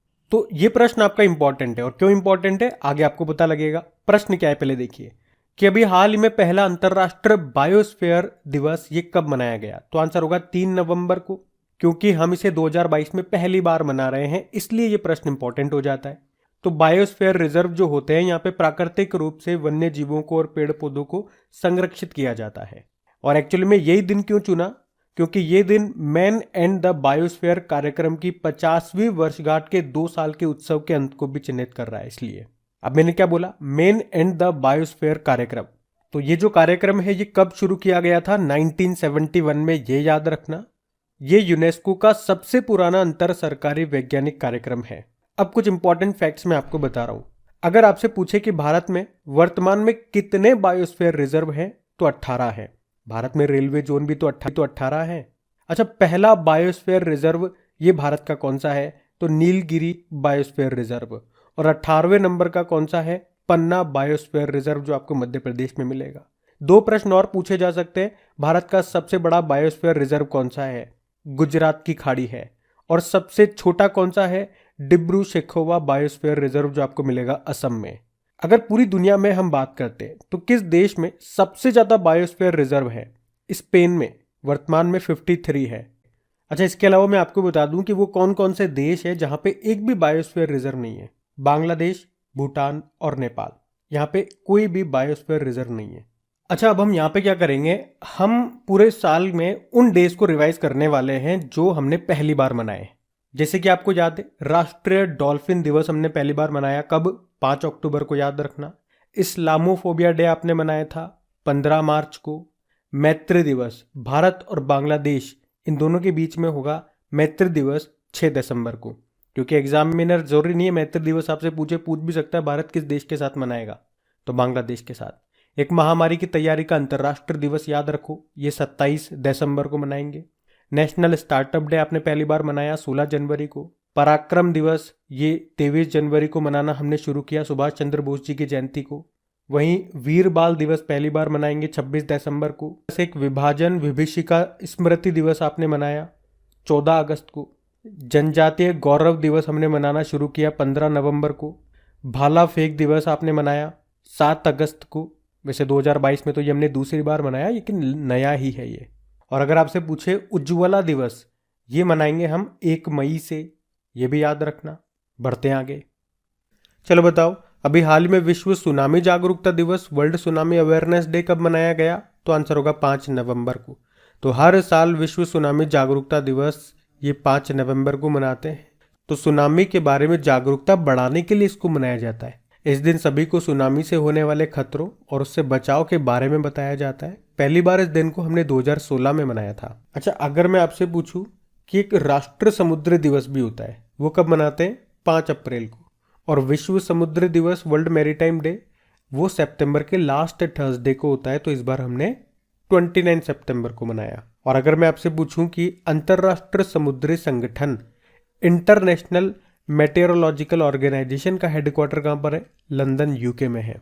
और वर्ल्ड वाटर डे मनाते हैं 22 मार्च को। अब एक प्रश्न का उत्तर मैं आपसे जानना चाहूंगा, वाटर मैन ऑफ इंडिया किन्हें कहा जाता है। और आप जानते हो अभी देश का सर्वश्रेष्ठ समुद्री जिला कौन सा बना था, उड़ीसा का बालासोर बना था। और याद रखना, अभी भारत को 2022-23 तक के लिए अंतरराष्ट्रीय समुद्री संगठन परिषद के लिए चुना गया था।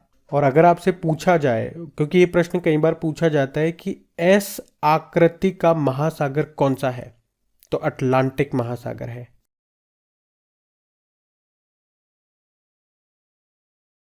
तो इस प्रश्न में पूछ रहे हैं अभी हाल ही में देश के स्टील मैन का निधन हो गया, उनका नाम क्या था, नाम बताइए। तो आंसर होगा जमशेद जे ईरानी। तो देश के स्टील मैन कहे जाने वाले जमशेद जे ईरानी का अभी निधन हो गया। उन्होंने Tata iron and steel company की स्थापना की थी, जिसे आज टाटा स्टील के नाम से जाना जाता है। और धातु विज्ञान के क्षेत्र में उनकी सेवाओं के लिए उन्हें 2008 में सरकार के द्वारा लाइफ टाइम अचीवमेंट अवार्ड से भी सम्मानित किया गया था, पर अभी इनका निधन हो गया। अच्छा, अभी आप जानते होंगे दुनिया के सबसे गंदे आदमी का निधन हो गया, जिनका नाम था अमो हाजी। वे कहां से थे? वे ईरान से थे। गंदा आदमी क्यों कहा गया? दशकों से वो नहाए नहीं थे। और पाकिस्तान के परमाणु बम जनक का निधन हो गया, उनका नाम था डॉक्टर अब्दुल कादिर। और भारतीय इंटरनेट के जनक का भी निधन हो गया, उनका नाम था बीके सिंघल। अभी राष्ट्रीय महिला आयोग की पहली अध्यक्ष थी कौन? जयंती पटनायक, उनका भी निधन हो गया। पौंड मैन के नाम से मशहूर थे कलमाने कामेगौड़ा, वो कर्नाटक से थे, उनका भी निधन हो गया। और भारत की पहली महिला कार्डियोलॉजिस्ट का नाम था डॉक्टर एस पद्मावती। और भारत की पहली महिला मनोचिकित्सक थी शारदा मेनन, इनका भी निधन हो चुका है। और अभी 1 रुपए के डॉक्टर के नाम से मशहूर थे सुशोभन बंदोपाध्याय, इनका भी निधन हो गया, ये पश्चिम बंगाल से थे। अच्छा, कन्नड़ के कबीर के नाम से कौन फेमस थे जिनका निधन हो गया? इब्राहिम सुतार। और फाइबर ऑप्टिक्स के जनक किसे कहा जाता है? नरिंदर सिंह कपानी को कहा जाता है, उनका भी निधन हो गया। इसी तरह से भारतीय सार्वजनिक उपक्रमों के जनक थे डॉक्टर वी कृष्णमूर्ति, यानी कि इंडियन पीएसयूज के फादर कहा जाता था डॉक्टर वी कृष्णमूर्ति को, इनका भी निधन हो गया। तो ये कुछ इंपॉर्टेंट नाम थे, इनको भी आप याद रखना। बढ़ते हैं आगे। चलो फिर बताओ, अभी हाल ही में इलाबेन भट्ट का निधन हो गया, वे क्या थी? तो आंसर होगा सामाजिक कार्यकर्ता थी। प्रसिद्ध सामाजिक कार्यकर्ता कौन? इलाबेन भट्ट, जिनका भी 89 वर्ष की उम्र में निधन हो गया। वे स्वरोजगार महिला संघ सेवा की संस्थापक थी। उन्हें 1977 में रेमन मैग्सेसे पुरस्कार, 1984 में राइट लाइवलीहुड पुरस्कार और 2010 में निवानो शांति पुरस्कार से सम्मानित किया गया था। और 1986 में उन्हें गुजरात की गरीब महिलाओं को सशक्त बनाने में उनके योगदान के लिए पद्म भूषण अवार्ड भी मिला था। वे 2016 से साबरमती आश्रम की चेयरपर्सन भी थी। उन्होंने राज्यसभा सांसद और विश्व बैंक यानी कि वर्ल्ड बैंक के सलाहकार के रूप में भी काम किया था। उन्होंने महिलाओं को सशक्त करने में अहम भूमिका निभाई, साथ ही कई मुहिम के जरिए महिला अधिकारों के लिए लड़ाई भी लड़ी। वो एक सामाजिक कार्यकर्ता थी, नाम था इलाबेन भट्ट, इनका भी निधन हो गया।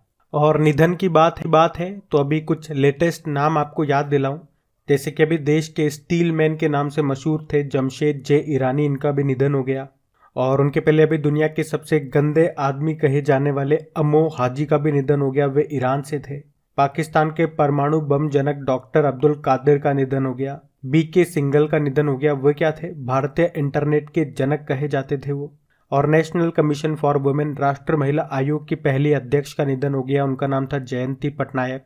पौंड मैन के नाम से मशहूर थे कलमाने कामेगौड़ा, इनका भी निधन हो गया, ये कर्नाटक से थे। 1 रुपए के डॉक्टर के नाम से मशहूर थे सुशोभन बंदोपाध्याय, उनका निधन हो गया। कन्नड़ के कबीर के नाम से फेमस थे इब्राहिम सुतार, उनका निधन हो गया।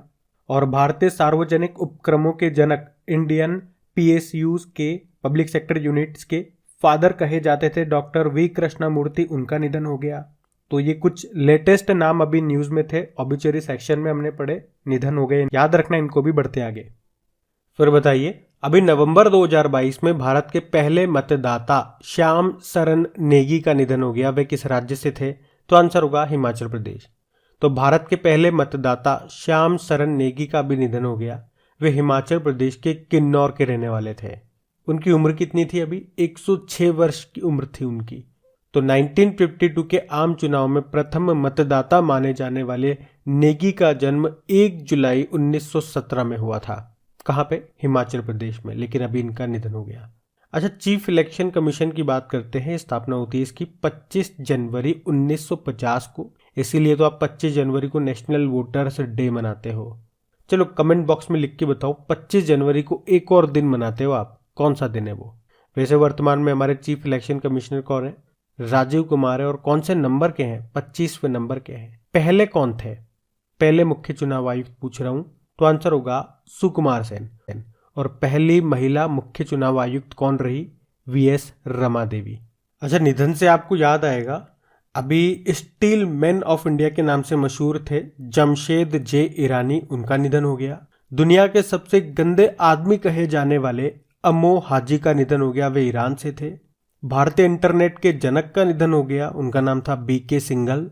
और राष्ट्र महिला आयोग की पहली अध्यक्ष थी जयंती पटनायक, उनका भी निधन हो गया। पौंड मैन के नाम से मशहूर थे कलमाने कामेगौड़ा, इनका भी निधन हो गया, वो कर्नाटक से थे। 1 रुपए के डॉक्टर के नाम से मशहूर थे सुशोभन बंदोपाध्याय, उनका भी निधन हो गया, वो पश्चिम बंगाल से थे। कन्नड़ के कबीर के नाम से फेमस थे इब्राहिम सुतार, उनका भी निधन हो गया। और भारतीय सार्वजनिक उपक्रमों के जनक, इंडियन पब्लिक सेक्टर यूनिट्स के फादर कहे जाते थे डॉक्टर वी कृष्ण मूर्ति, उनका भी निधन हो गया। तो ये सारे नाम इंपॉर्टेंट हैं और अभी न्यूज में थे जो मैंने आपको रिवाइज करवा दिए। आपको ये याद हो गए होंगे। याद हो गए तो प्लीज वीडियो को लाइक करके अपने दोस्तों के साथ में शेयर जरूर कीजिएगा। अभी हम बढ़ते आगे।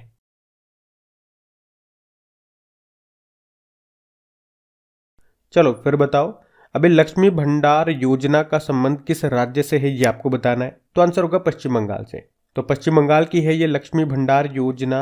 और ये अभी न्यूज में क्यों है, तो इसने अभी महिला व बाल विकास श्रेणी में प्रतिष्ठित स्कॉच पुरस्कार जीता है। बात करें इस योजना को पश्चिम बंगाल सरकार ने कब लॉन्च किया था, अगस्त 2021 में। इसमें सरकार की ओर से परिवार की महिला मुखिया को अनुदान मिलता है। मतलब इसमें सामान्य जाति वर्ग के लिए 500 रुपए और ST/SC वर्ग के लिए 1000 रुपए हर महीने दिए जाते हैं। तो याद रखना, महिलाओं को आर्थिक सहायता देने के लिए पश्चिम बंगाल ने जो योजना शुरू की थी उसका नाम क्या है, लक्ष्मी भंडार योजना, जिसने अभी स्कॉच पुरस्कार जीता है महिला व बाल विकास श्रेणी में। स्कॉच पुरस्कार की बात करें तो 2003 में इसे स्थापित किया गया था, जिसका उद्देश्य है उन लोगों को, उन परियोजनाओं को या उन संस्थानों को मान्यता देना जो भारत को एक बेहतर राष्ट्र बनाने के लिए अतिरिक्त प्रयास करते हैं। चलो बताओ, हाल ही में आयकर विभाग ने राष्ट्र एकता दिवस पर कौन सी पहल शुरू की है। तो आंसर होगा हरित आयकर। तो अभी आयकर विभाग ने हरियाली बढ़ाने और सूक्ष्म वन बनाने के लिए राष्ट्र एकता दिवस यानी कि 31 अक्टूबर के अवसर पर हरित आयकर पहल शुरू की है। हरित की फुल फॉर्म भी है Hariyali achievement resolution by income tax. तो इस पहल के तहत विभाग ने आयकर विभाग की इमारतों में और उसके आसपास पेड़ लगाकर और सूक्ष्म वन बनाकर हरित आवरण को बढ़ाने का संकल्प लिया है। तो ये आप याद रखना। बढ़ते आगे। चलो फिर बताओ, हाल ही में किस राज्य के मुख्यमंत्री ने मुख्यमंत्री लखपति दीदी योजना को शुरू किया है। तो आंसर होगा उत्तराखंड ने। तो अभी उत्तराखंड के जो मुख्यमंत्री हैं पुष्कर सिंह धामी, अभी उन्होंने मुख्यमंत्री लखपति दीदी योजना को शुरू किया है। अब क्या होगा इस योजना में, तो इस योजना के तहत 2025 तक 1.25 लाख महिलाओं को लखपति बनाने का लक्ष्य रखा गया है। इसके लिए उन्हें लोन दिया जाएगा, उनका तकनीकी मार्गदर्शन किया जाएगा, ट्रेनिंग वगैरह सब कुछ उपलब्ध कराई जाएगी जो भी उनको लखपति बनाने के लिए इंपॉर्टेंट होगा। तो क्या नाम है इसका, मुख्यमंत्री लखपति दीदी योजना।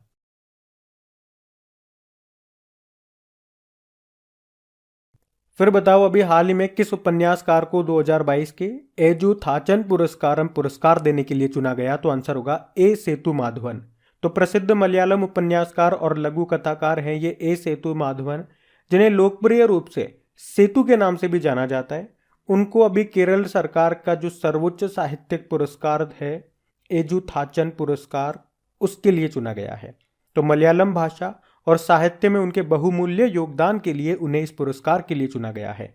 इसमें पुरस्कार के रूप में इन्हें 5 लाख रुपए और एक सर्टिफिकेट दिया गया। तो एजुथाचन पुरस्कार है ये, मैंने आपको बताया केरल सरकार के द्वारा दिया जाने वाला सर्वोच्च साहित्यिक सम्मान है ये। और इस पुरस्कार का जो नाम है वो मलयालम भाषा के जनक थुंचथु एजुथाचन के नाम पे रखा गया है।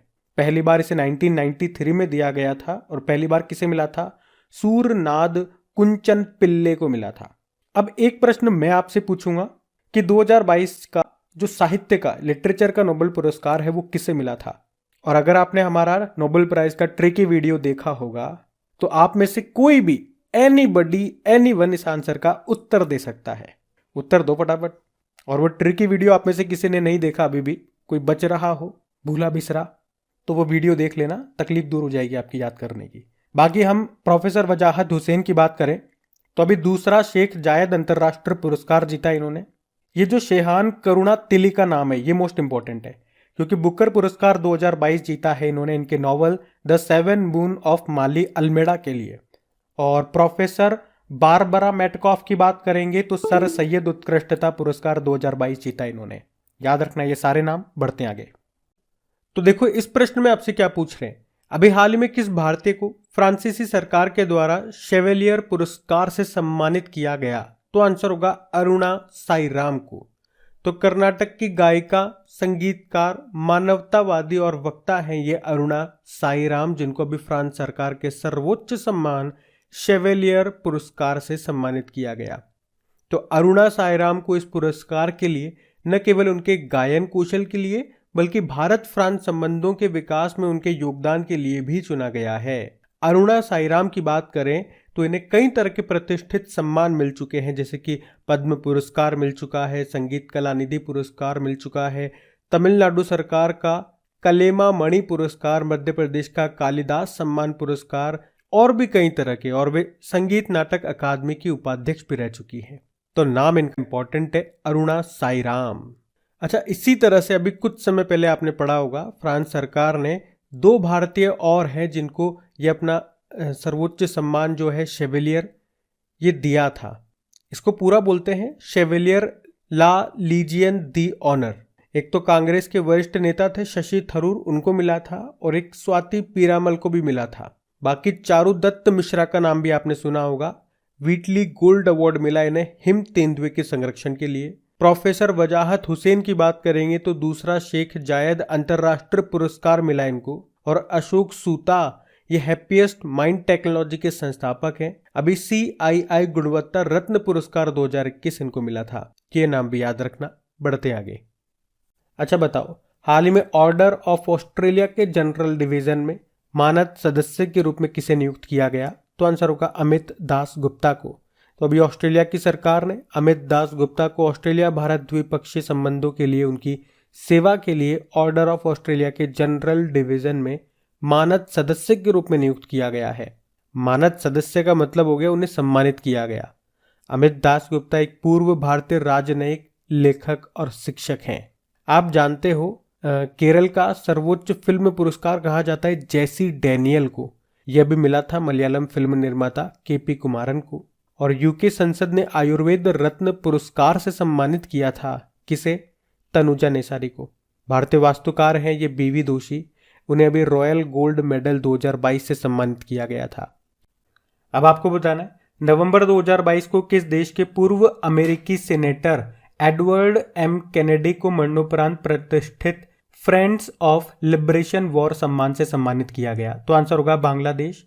तो अभी बांग्लादेश के जो प्रधानमंत्री हैं शेख हसीना, उन्होंने बांग्लादेश की कैपिटल ढाका में मरणोपरांत पूर्व अमेरिकी सेनेटर एडवर्ड M कैनेडी को प्रतिष्ठित फ्रेंड्स ऑफ लिबरेशन वॉर सम्मान से सम्मानित किया। उन्हें बांग्लादेश की मुक्ति में उनके योगदान के लिए ये सम्मान दिया गया। कैनेडी इन्होंने युद्ध के अंत तक पाकिस्तान को अमेरिकी सैन्य और आर्थिक सहायता को रोकने के लिए कई कदम उठाए थे और उसी के लिए इनको ये सम्मान मिला।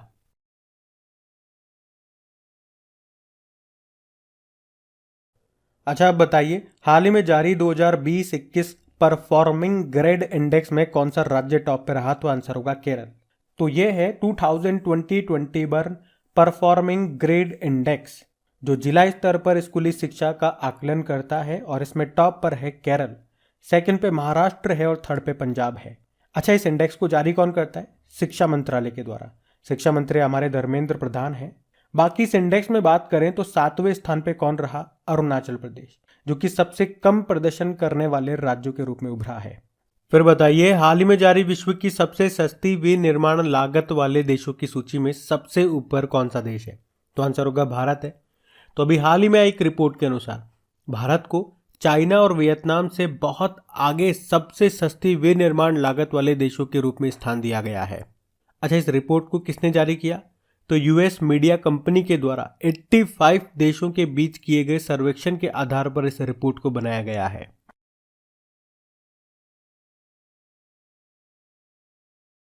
चलो बताइए, अभी हाल ही में किस राज्य के मुख्यमंत्री ने उपहार पोर्टल और मुख्यमंत्री डैशबोर्ड को लॉन्च किया है? तो आंसर होगा हरियाणा ने। हरियाणा के मुख्यमंत्री कौन है? मनोहर लाल खट्टर। अभी इन्होंने उपहार पोर्टल और मुख्यमंत्री डैशबोर्ड को लॉन्च किया है, और इनकी मदद से मुख्यमंत्री सभी विभागों की विकास योजनाओं की प्रगति रिपोर्ट एक क्लिक में जान सकेंगे। इसके जरिए सभी विभागों की वास्तविक समीक्षा की जा सकेगी। मतलब किस अधिकारी व विभाग ने तय समय में काम किया है, कितने डिफॉल्टर हुए हैं, कौन से काम में देरी हुई है, ये सब मुख्यमंत्री ऑनलाइन देख सकेंगे।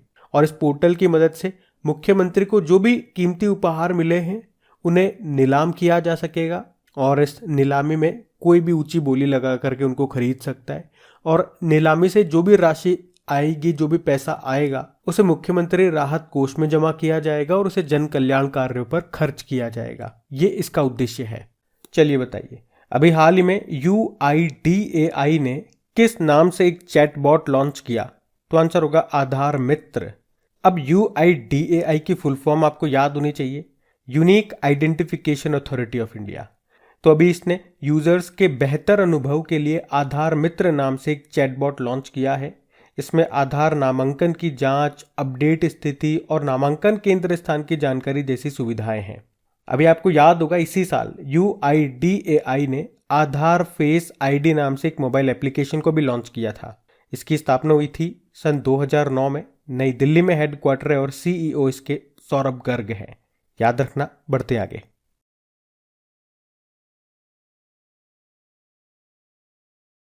चलो बताओ, अक्टूबर 2022 में किस बीमा कंपनी ने किसानों के लिए प्रौद्योगिकी समर्थित कृषि उपज बीमा पॉलिसी को शुरू करने की घोषणा की है?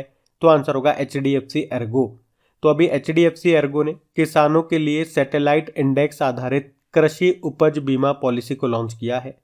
यह अपनी तरह का पहला बीमा समाधान है जहां एक सैटेलाइट आधारित सूचकांक का उपयोग स्थानीय कृषि स्तर कवरेज प्रदान करने के लिए किया जाएगा। ये कृषि के जीवन चक्र में बुआई से लेकर कटाई तक उपग्रह आधारित डेटा के आधार पर व्यापक कवर प्रदान करेगा। HDFC एर्गो की स्थापना होती है सन 2002 में। मुंबई में हेडक्वार्टर है और इसके CEO रितेश कुमार है। अभी आपको याद होगा HDFC एर्गो ने इलेक्ट्रिक वाहनों के लिए one stop solution portal all things electric vehicle को भी लॉन्च किया था। बाकी SBI जनरल इंश्योरेंस की बात करें तो पहला पॉइंट तो याद रखना भी इसके नए MD CEO बन गए। क्या नाम है? किशोर कुमार पोलूदासु। अभी SBI जनरल इंश्योरेंस क्यों न्यूज में था? क्योंकि इसने आरोग्य संजीवनी हेल्थ इंश्योरेंस पॉलिसी को लॉन्च किया था। एक नया स्वास्थ्य बीमा वर्टिकल लॉन्च किया था। हैशटैग बहाने छोड़ो टैक्स बचाओ अभियान शुरू किया था। बजाज आलियांज की बात करें तो इसके नए MD CEO बन गए तपन सिंघल। और तपन सिंघल को तपन कुमार डेका के साथ कंफ्यूज मत करना, वो इंटेलिजेंसी ब्यूरो के हेड हैं डेका और ये हैं सिंगल। बाकी बजाज आलियांज अभी इसने global health care program launch किया था, केयर फॉर हॉकी कैंपेन शुरू किया था, तो इस कारण से ये सब चर्चा में थे। अब बात करेंगे कल के वीडियो में पूछे गए प्रश्न के उत्तर की। चलो फिर बताओ, भारत का 53वां टाइगर रिजर्व ये कौन सा बना है? ये इंपॉर्टेंट क्वेश्चन है। क्यों इंपॉर्टेंट है अभी बताता हूं। तो इसका तो उत्तर होगा रानीपुर टाइगर रिजर्व। अब इंपॉर्टेंट मैंने आपको क्यों बोला? क्योंकि अभी तक हमने कई बार पढ़ा है जो हमारा 53वें नंबर का जो टाइगर रिजर्व होगा वो है छत्तीसगढ़ का गुरु घासीदास टाइगर रिजर्व। आप सभी को यही याद है। और हमने क्या, जहां कहीं भी आप पढ़ते होंगे सबने आपको यही पढ़ाया होगा। मतलब भारत का 53वां टाइगर रिजर्व इसी को बनना था। इससे पहले 52वां 52 नंबर का कौन सा बना था? राजस्थान के बूंदीगढ़ में जो रामगढ़ विषधारी अभ्यारण्य है उसे भारत का 52वां नंबर का टाइगर रिजर्व बनाया गया था। और फिर 53वां नंबर का बनना था ये गुरु घासीदास जो कि है छत्तीसगढ़ में। लेकिन अभी उससे पहले ही खेला हो गया। क्या खेला हो गया? अभी उत्तर प्रदेश के ये जो रानीपुर टाइगर रिजर्व है इसको सरकार की तरफ से मंजूरी मिल गई है। उस गुरु घासीदास वाले को मंजूरी नहीं मिली, मंजूरी पहले इसको मिल गई। तो अब हम क्या बोलेंगे कि भारत का 53वें नंबर का टाइगर रिजर्व ये कौन सा है? ये है रानीपुर टाइगर रिजर्व जो आपको मिलेगा उत्तर प्रदेश में। वैसे तो गुरु घासीदास ये भी टाइगर रिजर्व बनेगा ऑफिशियली, जब इसको सरकार की तरफ से फाइनल मंजूरी मिल जाएगी बनेगा तो ये भी। लेकिन कौन से नंबर का बनेगा ये हम अभी नहीं कह सकते। मान लो अभी मैं कह दूं कि अच्छा अब वो 54 नंबर का बनेगा, लेकिन सरकार किसी और दूसरे को मंजूरी पहले दे दे तो 54 नंबर का वो बन जाए। तो कहने की बात यह है वन लाइन में। अब आपको याद रखना है 53 नंबर का जो हमारा टाइगर रिजर्व है वो है रानीपुर टाइगर रिजर्व जो आपको मिलेगा उत्तर प्रदेश में। उत्तर प्रदेश में कहाँ पे? उत्तर प्रदेश के बुंदेलखंड क्षेत्र के चित्रकूट जिले में है ये। और ये देश का तो 53वां है और उत्तर प्रदेश का ये चौथा टाइगर रिजर्व बन गया है। इससे पहले उत्तर प्रदेश के पास 3 टाइगर रिजर्व थे, Dudhwa tiger reserve, Pilibhit tiger reserve, Amangarh tiger reserve और अब ये चौथा हो गया रानीपुर टाइगर रिजर्व। वैसे बात करें भारत में कितने टाइगर हैं, 2967। ये हम बात कर रहे हैं अकॉर्डिंग टू बाघ जनगणना 2018 के अनुसार। सबसे ज्यादा टाइगर स्टेट किसको कहते हैं, मध्य प्रदेश। मध्य प्रदेश में कितने, 526। उससे 2 कम कर्नाटक में बताए गए 524। अब आपके शायद मन में भी आ सकता है कि ये रानीपुर जो वन्यजीव अभ्यारण्य है इसको टाइगर रिजर्व क्यों बना दिया, ऐसी क्या बात हो गई। वैसे ये मैं आपको पहले भी एक्सप्लेन कर चुका हूं कि जो केन बेतवा नदी जोड़ परियोजना है उसके कारण ये सब हो रहा है। केन नदी और बेतवा नदी दोनों को जोड़ा जाएगा और इनके बीच में एक टाइगर रिजर्व आता है, पन्ना टाइगर रिजर्व। जब इन दोनों को जोड़ देंगे तो पन्ना टाइगर रिजर्व का बहुत सारा भाग है जो पानी में जलमग्न हो जाएगा, डूब जाएगा। जब वो पानी में डूब जाएगा तो इसके जो बाघ है वो भाग भाग के जाएंगे। अगर वो उत्तर प्रदेश की तरफ आते हैं तो फिर वो किधर जाएंगे, वो इस रानीपुर वन्यजीव अभ्यारण्य में जाएंगे, इसलिए इसको टाइगर रिजर्व बना दिया गया इधर। और अगर वो इधर नहीं आए तो फिर वो किधर भाग के जाएंगे, वो मध्य प्रदेश की तरफ भाग के जाएंगे। इसीलिए भी हमने पढ़ा भी था कि मध्य प्रदेश में भी एक और टाइगर रिजर्व बनेगा, दुर्गावती टाइगर रिजर्व। अब वो कौन से नंबर का बनता है वो भी देखना बाकी है। अभी 53 नंबर का तो आप याद रखो आपके एग्जाम पॉइंट ऑफ व्यू से कि ये बना है उत्तर प्रदेश का रानीपुर टाइगर रिजर्व। वैसे हम टाइगर डे कब मनाते हैं, 29 जुलाई को मनाते हैं। भारत में टाइगर प्रोजेक्ट आया था 1973 में। टाइगर मैन ऑफ इंडिया किसे कहते हैं, कैलाश साकला को कहते हैं। ये राजस्थान में है, मतलब ये राजस्थान से है। अच्छा, वैसे हमारा टाइगर की संख्या को डबल करने का लक्ष्य कब का है, 2022 का है। लेकिन समय से पहले डबल कर लिया किसने, तमिलनाडु के सत्यमंगलम टाइगर रिजर्व ने, इसलिए उसको TX2 अवार्ड मिला था। उससे पहले उत्तर प्रदेश के पीलीभीत टाइगर रिजर्व को भी ये अवार्ड मिला था। अच्छा, उत्तर प्रदेश में एक और अच्छा काम हुआ अभी कि उत्तर प्रदेश का दूसरा और भारत का 33वां जो एलिफेंट रिजर्व है वो कौन सा बना, तराई एलिफेंट रिजर्व। तो टाइगर रिजर्व तो 53rd नंबर का और एलिफेंट रिजर्व 33rd नंबर का, ये दोनों आपको उत्तर प्रदेश में मिलेंगे, ये याद रखना। आप बढ़ते आगे चलो, बताओ फिर अभी नवंबर 2022 में इंडिया कैम्प 2022 कार्यक्रम का आयोजन ये कहाँ पे किया गया, तो आंसर होगा नई दिल्ली में। तो हमारे जो केंद्रीय स्वास्थ्य एवं परिवार कल्याण मंत्री हैं और रसायन व उर्वरक मंत्रालय भी इन्हीं के पास है, इनका नाम है मनसुख मांडविया जी। अभी इन्होंने 2 नवंबर 2022 को नई दिल्ली में इंडिया कैम्प 2022 कार्यक्रम का उद्घाटन किया। और इस कार्यक्रम की थीम क्या है, vision 2030 chemicals and petrochemicals build India. तो ये जो आयोजन है विशेष रूप से पेट्रोलियम, रसायन और पेट्रोकेमिकल क्षेत्रों में निवेश के अवसरों को उजागर करेगा। और इसका आयोजन फिक्की के सहयोग से किया गया। और आपको बता दूं कि एक रिपोर्ट के अनुसार भारतीय रसायनों के निर्यात यानी कि एक्सपोर्ट में 2013-14 की तुलना में 2021-22 में 106% की वृद्धि हुई है। अच्छा, यहाँ पे कैम मतलब हो गया केमिस्ट्री। चलो आप मुझे बताओ 2022 का केमिस्ट्री का नोबेल पुरस्कार ये किसे मिला था। आपको बताया 3 साइंटिस्टों को मिला था। और अगर आप में किसी ने हमारी नोबेल प्राइज का जो ट्रिकी वीडियो है वो देखा होगा तो उन तीनों के नाम आपको याद आएंगे। केमिस्ट्री से एक केमिकल हम लेकर के आए थे, कौन सा, क्लोरीन, या हमने कहा था इसको ऐसे भी याद कर लो आप, केरोसिन, जैसा आपको अच्छा लगे। और वो क्लोरीन या केरोसिन से आपको एक नाम याद आ गया, एक साइंटिस्ट का नाम जिनका नाम है कैरोलीन। अब 2 साइंटिस्ट के नाम और याद करो। अब वो केरोसिन जो या क्लोरीन आप लेकर के आए उसको क्या करना है, उसको पी जाना है, गट गट गट गट। क्यों पीना है भैया, क्योंकि आपका उससे दिमाग शार्प हो जाएगा। तो शार्प से नाम आ गया बेरी शार्पलेस। अब शार्प हो जाएगा तो क्या करोगे, आप हर कंपटीशन में हर फील्ड में टॉप आओगे और मेडल जीतोगे। और मेडल से तीसरा नाम आ जाएगा मॉर्टन मेल्डाल। तो इन तीनों को मिला था 2022 का केमिस्ट्री का नोबेल पुरस्कार। और अगर आप में से किसी ने अभी तक वो नोबेल प्राइज का ट्रिकी वीडियो नहीं देखा तो देखना, क्योंकि यहां से आपके डेफिनेटली एग्जाम में प्रश्न बनेगा। तो मार्क्स नहीं कटना चाहिए बस, बाकी आप देख लो। हम बढ़ते हैं आगे। फिर आप बताएं नवंबर 2022 में Collins dictionary word of the year किसे चुना गया, तो आंसर होगा परमेक्राइसिस। तो अभी परमेक्राइसिस शब्द को कॉलिंस डिक्शनरी का वर्ड ऑफ द ईयर चुना गया है। इस शब्द का मतलब होता है अस्थिरता और असुरक्षा की विस्तारित अवधि। अच्छा, ये वर्ड ऑफ द ईयर किसे चुना जाता है और कैसे चुना जाता है, तो पूरे साल भर में कॉलिंस डिक्शनरी में जिस शब्द को सबसे ज्यादा बार खोजा गया हो उसे ही वर्ड ऑफ द ईयर ये चुन लेगा। जैसे आगे हम पढ़ेंगे ऑक्सफोर्ड डिक्शनरी ने किसे वर्ड ऑफ द ईयर चुना, तो वो कैसे चुनेगा वर्ड ऑफ द ईयर कि पूरे साल भर में ऑक्सफोर्ड डिक्शनरी में लोगों ने जिस शब्द को सबसे ज्यादा बार खोजा है, सर्च किया है, वही उसका वर्ड ऑफ द ईयर बन जाएगा। तो अभी तो कॉलिंस डिक्शनरी का वर्ड ऑफ द ईयर याद रखना, पर में क्राइसिस है। बढ़ते आगे। फिर बताइए गंगा उत्सव 2022 का उद्घाटन ये कहाँ पे किया गया, तो आंसर होगा नई दिल्ली में। तो गंगा उत्सव 2022 का उद्घाटन अभी 4 नवंबर 2022 को नई दिल्ली में किया गया। नई दिल्ली के मेजर ध्यानचंद स्टेडियम में किया गया। किसने किया उद्घाटन? हमारे जो पर्यटन मंत्री हैं जी किशन रेड्डी ने। और क्यों किया गया गंगा उत्सव का आयोजन? तो इसका उद्देश्य है हमारी नदियों का जश्न मनाना और भारत में नदी घाटियों में नदी कायाकल्प के महत्व पर जागरूकता फैलाना। अच्छा, गंगा नदी से एक प्रश्न कई बार एग्जाम में रिपीट होता है। आपको एग्जामिनर क्या करेगा, 4 ऑप्शन दे देगा और उसमें से पूछ लेगा कि इसमें से कौन सा शहर है जो गंगा नदी के किनारे बसा हुआ नहीं है। तो उसके लिए आपको पता होना चाहिए कि कौन कौन से शहर हैं जो गंगा नदी के किनारे बसे हुए हैं। तो इसे आप एक ट्रिक से याद रख लो, एक लाइन याद रख लो। अच्छा, आपने वो मूवी देखी होगी दंगल, जिसमें आमिर खान को छोरियां क्या कहती है, बाप्पू। वो गाना सुना होगा ना, अब बाप्पू माहरी सेहत के लिए तू तो हानिकारक है। अब वो सेहत के लिए बाप्पू हानिकारक हो गया भाई, तो छोरियां बाप्पू से क्या कहती है, अब बाप्पू हवाई वेग से भागो और कानपुर का गढ़ देखने जाओ। हवाई वेग से मतलब हवा की तरह, वेग मतलब स्पीड, हवा की स्पीड से भागो और कट्ठे जाओ कानपुर का गढ़ देखने जाओ।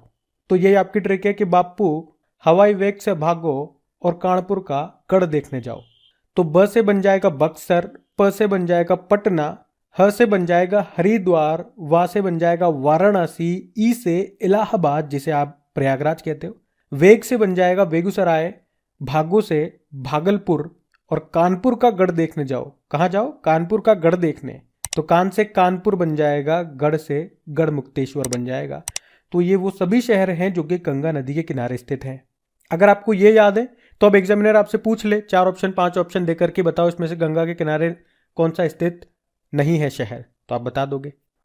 चलो अब बताओ, अभी नवंबर 2022 में भारत और किस देश की नौसेना के बीच पैसेक्स एक्सरसाइज का आयोजन किया गया, तो आंसर होगा ऑस्ट्रेलिया। तो ये है पैसेक्स एक्सरसाइज। अभी 2 और 3 नवंबर 2022 को इसका आयोजन हुआ भारत और ऑस्ट्रेलिया की नौसेना के बीच में। कहाँ पे हुआ? बंगाल की खाड़ी में। तो भारत की तरफ से इसने भारतीय नौसेना जहाज जिनके नाम है जलाश्व और करवत्ती, इन्होंने पार्टिसिपेट किया। अच्छा, 2022 में कुछ इंपॉर्टेंट एक्सरसाइज हुए, उनको एक बार हम रिवाइज करेंगे। उससे पहले हमारी जो 3 नौसेना कमान है, पश्चिमी नौसेना कमान, दक्षिणी नौसेना कमान और पूर्वी नौसेना कमान, इनके मुख्यालय कहाँ पर है ये आपको ध्यान रखने हैं। देखो, पश्चिमी नौसेना कमान का मुख्यालय मुंबई में है, दक्षिणी का है कोच्चि में और पूर्वी नौसेना कमान का कहाँ पर है? विशाखापत्तनम में है। अच्छा, वैसे ऑस्ट्रेलिया के साथ हम ऑस इंडेक्स नाम की एक्सरसाइज भी करते हैं। अभी ऑस्ट्रेलिया ने पिच ब्लैक नाम की एक्सरसाइज का आयोजन किया था जिसमें हमने भी पार्टिसिपेट किया था। अभी आपको याद होगा उदार शक्ति नाम का एक्सरसाइज, ये भारत और मलेशिया के बीच में हुआ था। कहाँ पे? मलेशिया में हुआ था। युद्ध अभ्यास नाम का एक्सरसाइज ये हमने भारत के साथ में किया। कहाँ पे? उत्तराखंड के औली में। अभी यूएस के साथ हमने वज्र प्रहार नाम का एक्सरसाइज भी किया था हिमाचल प्रदेश के बकलोह में।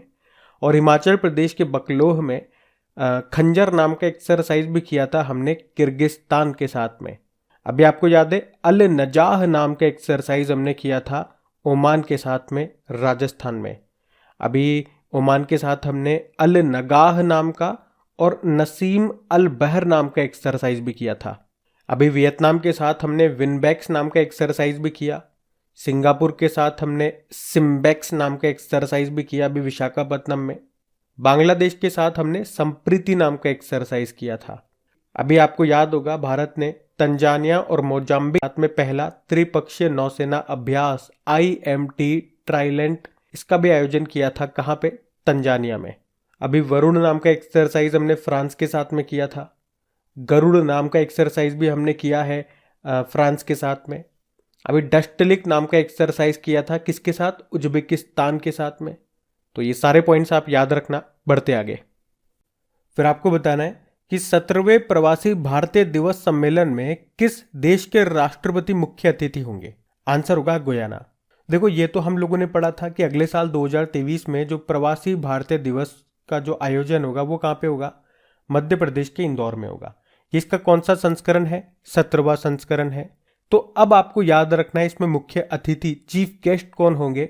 गुयाना जो देश है, अफ्रीकी देश है गुयाना, उसके जो राष्ट्रपति हैं वो होंगे और उनका नाम क्या है? मोहम्मद इरफान अली। अब यहां से स्टैटिक प्रश्न बनता है। देखो स्टैटिक करते रहते हैं ना, तो स्टैटिक प्रश्न यहीं से बनते हैं।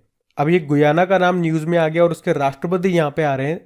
हो सकता है ये क्वेश्चन आपसे कुछ नहीं पूछे एग्जाम में, वो यूं पूछ लेगा कि गुयाना के राष्ट्रपति कौन है, या इनका नाम दे देगा मोहम्मद इरफान अली, ये किस देश के राष्ट्रपति हैं बताओ। ये बन गया स्टैटिक। चलिए बताइए, अभी हाल ही में किस राज्य सरकार ने स्कूली छात्रों के लिए प्रतिदिन 10 मिनट का योग अनिवार्य किया है? तो आंसर होगा कर्नाटक। तो अभी कर्नाटक सरकार ने राज्य के सभी प्राथमिक और माध्यमिक विद्यालय प्रबंधन को निर्देश दिया है कि वे हर दिन 10 मिनट के लिए ध्यान सत्र आयोजित करें। छात्रों की सहन शक्ति और एकाग्रता में सुधार और उनके मानसिक तनाव को कम करने के लिए यह निर्णय लिया गया है। इसी के साथ दिवंगत जो कन्नड़ एक्टर थे पुनीत राजकुमार, उन पर एक पाठ कर्नाटक राज्य बोर्ड के स्कूल पाठ्यक्रम में शामिल किया जाएगा, ये भी बोला गया है। अच्छा, योग से आपको याद आएगा, एक तो इंटरनेशनल योगा डे वो हम मनाते हैं 21 जून को, और इस बार इसका आयोजन कहाँ पे हुआ था? मैसूर कर्नाटक में। हमारे आयुष मंत्री कौन है? सर्बानंदा सोनोवाल हैं। अच्छा बताओ, भारत के बाहर पहला योग विश्वविद्यालय ये कहाँ पे खोला गया? तो आंसर होगा अमेरिका में, जो कि स्वामी विवेकानंद जी के नाम पर है। अभी अष्टांग योग नाम की बुक को लिखा था किसने? डॉक्टर सोनू फोगाट ने। अब बात चलो बताओ, अभी नवंबर 2022 में कौन सा महोत्सव छत्तीसगढ़ की राजधानी रायपुर में शुरू हुआ? तो आंसर होगा राष्ट्रीय जनजातीय नृत्य।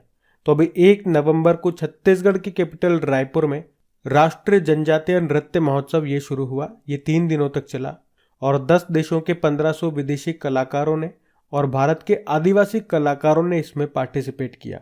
इस उत्सव का मुख्य उद्देश्य है आदिवासी परंपराओं को कायम रखना और दुनिया भर में प्राचीन संस्कृतियों के बारे में जागरूकता फैलाना।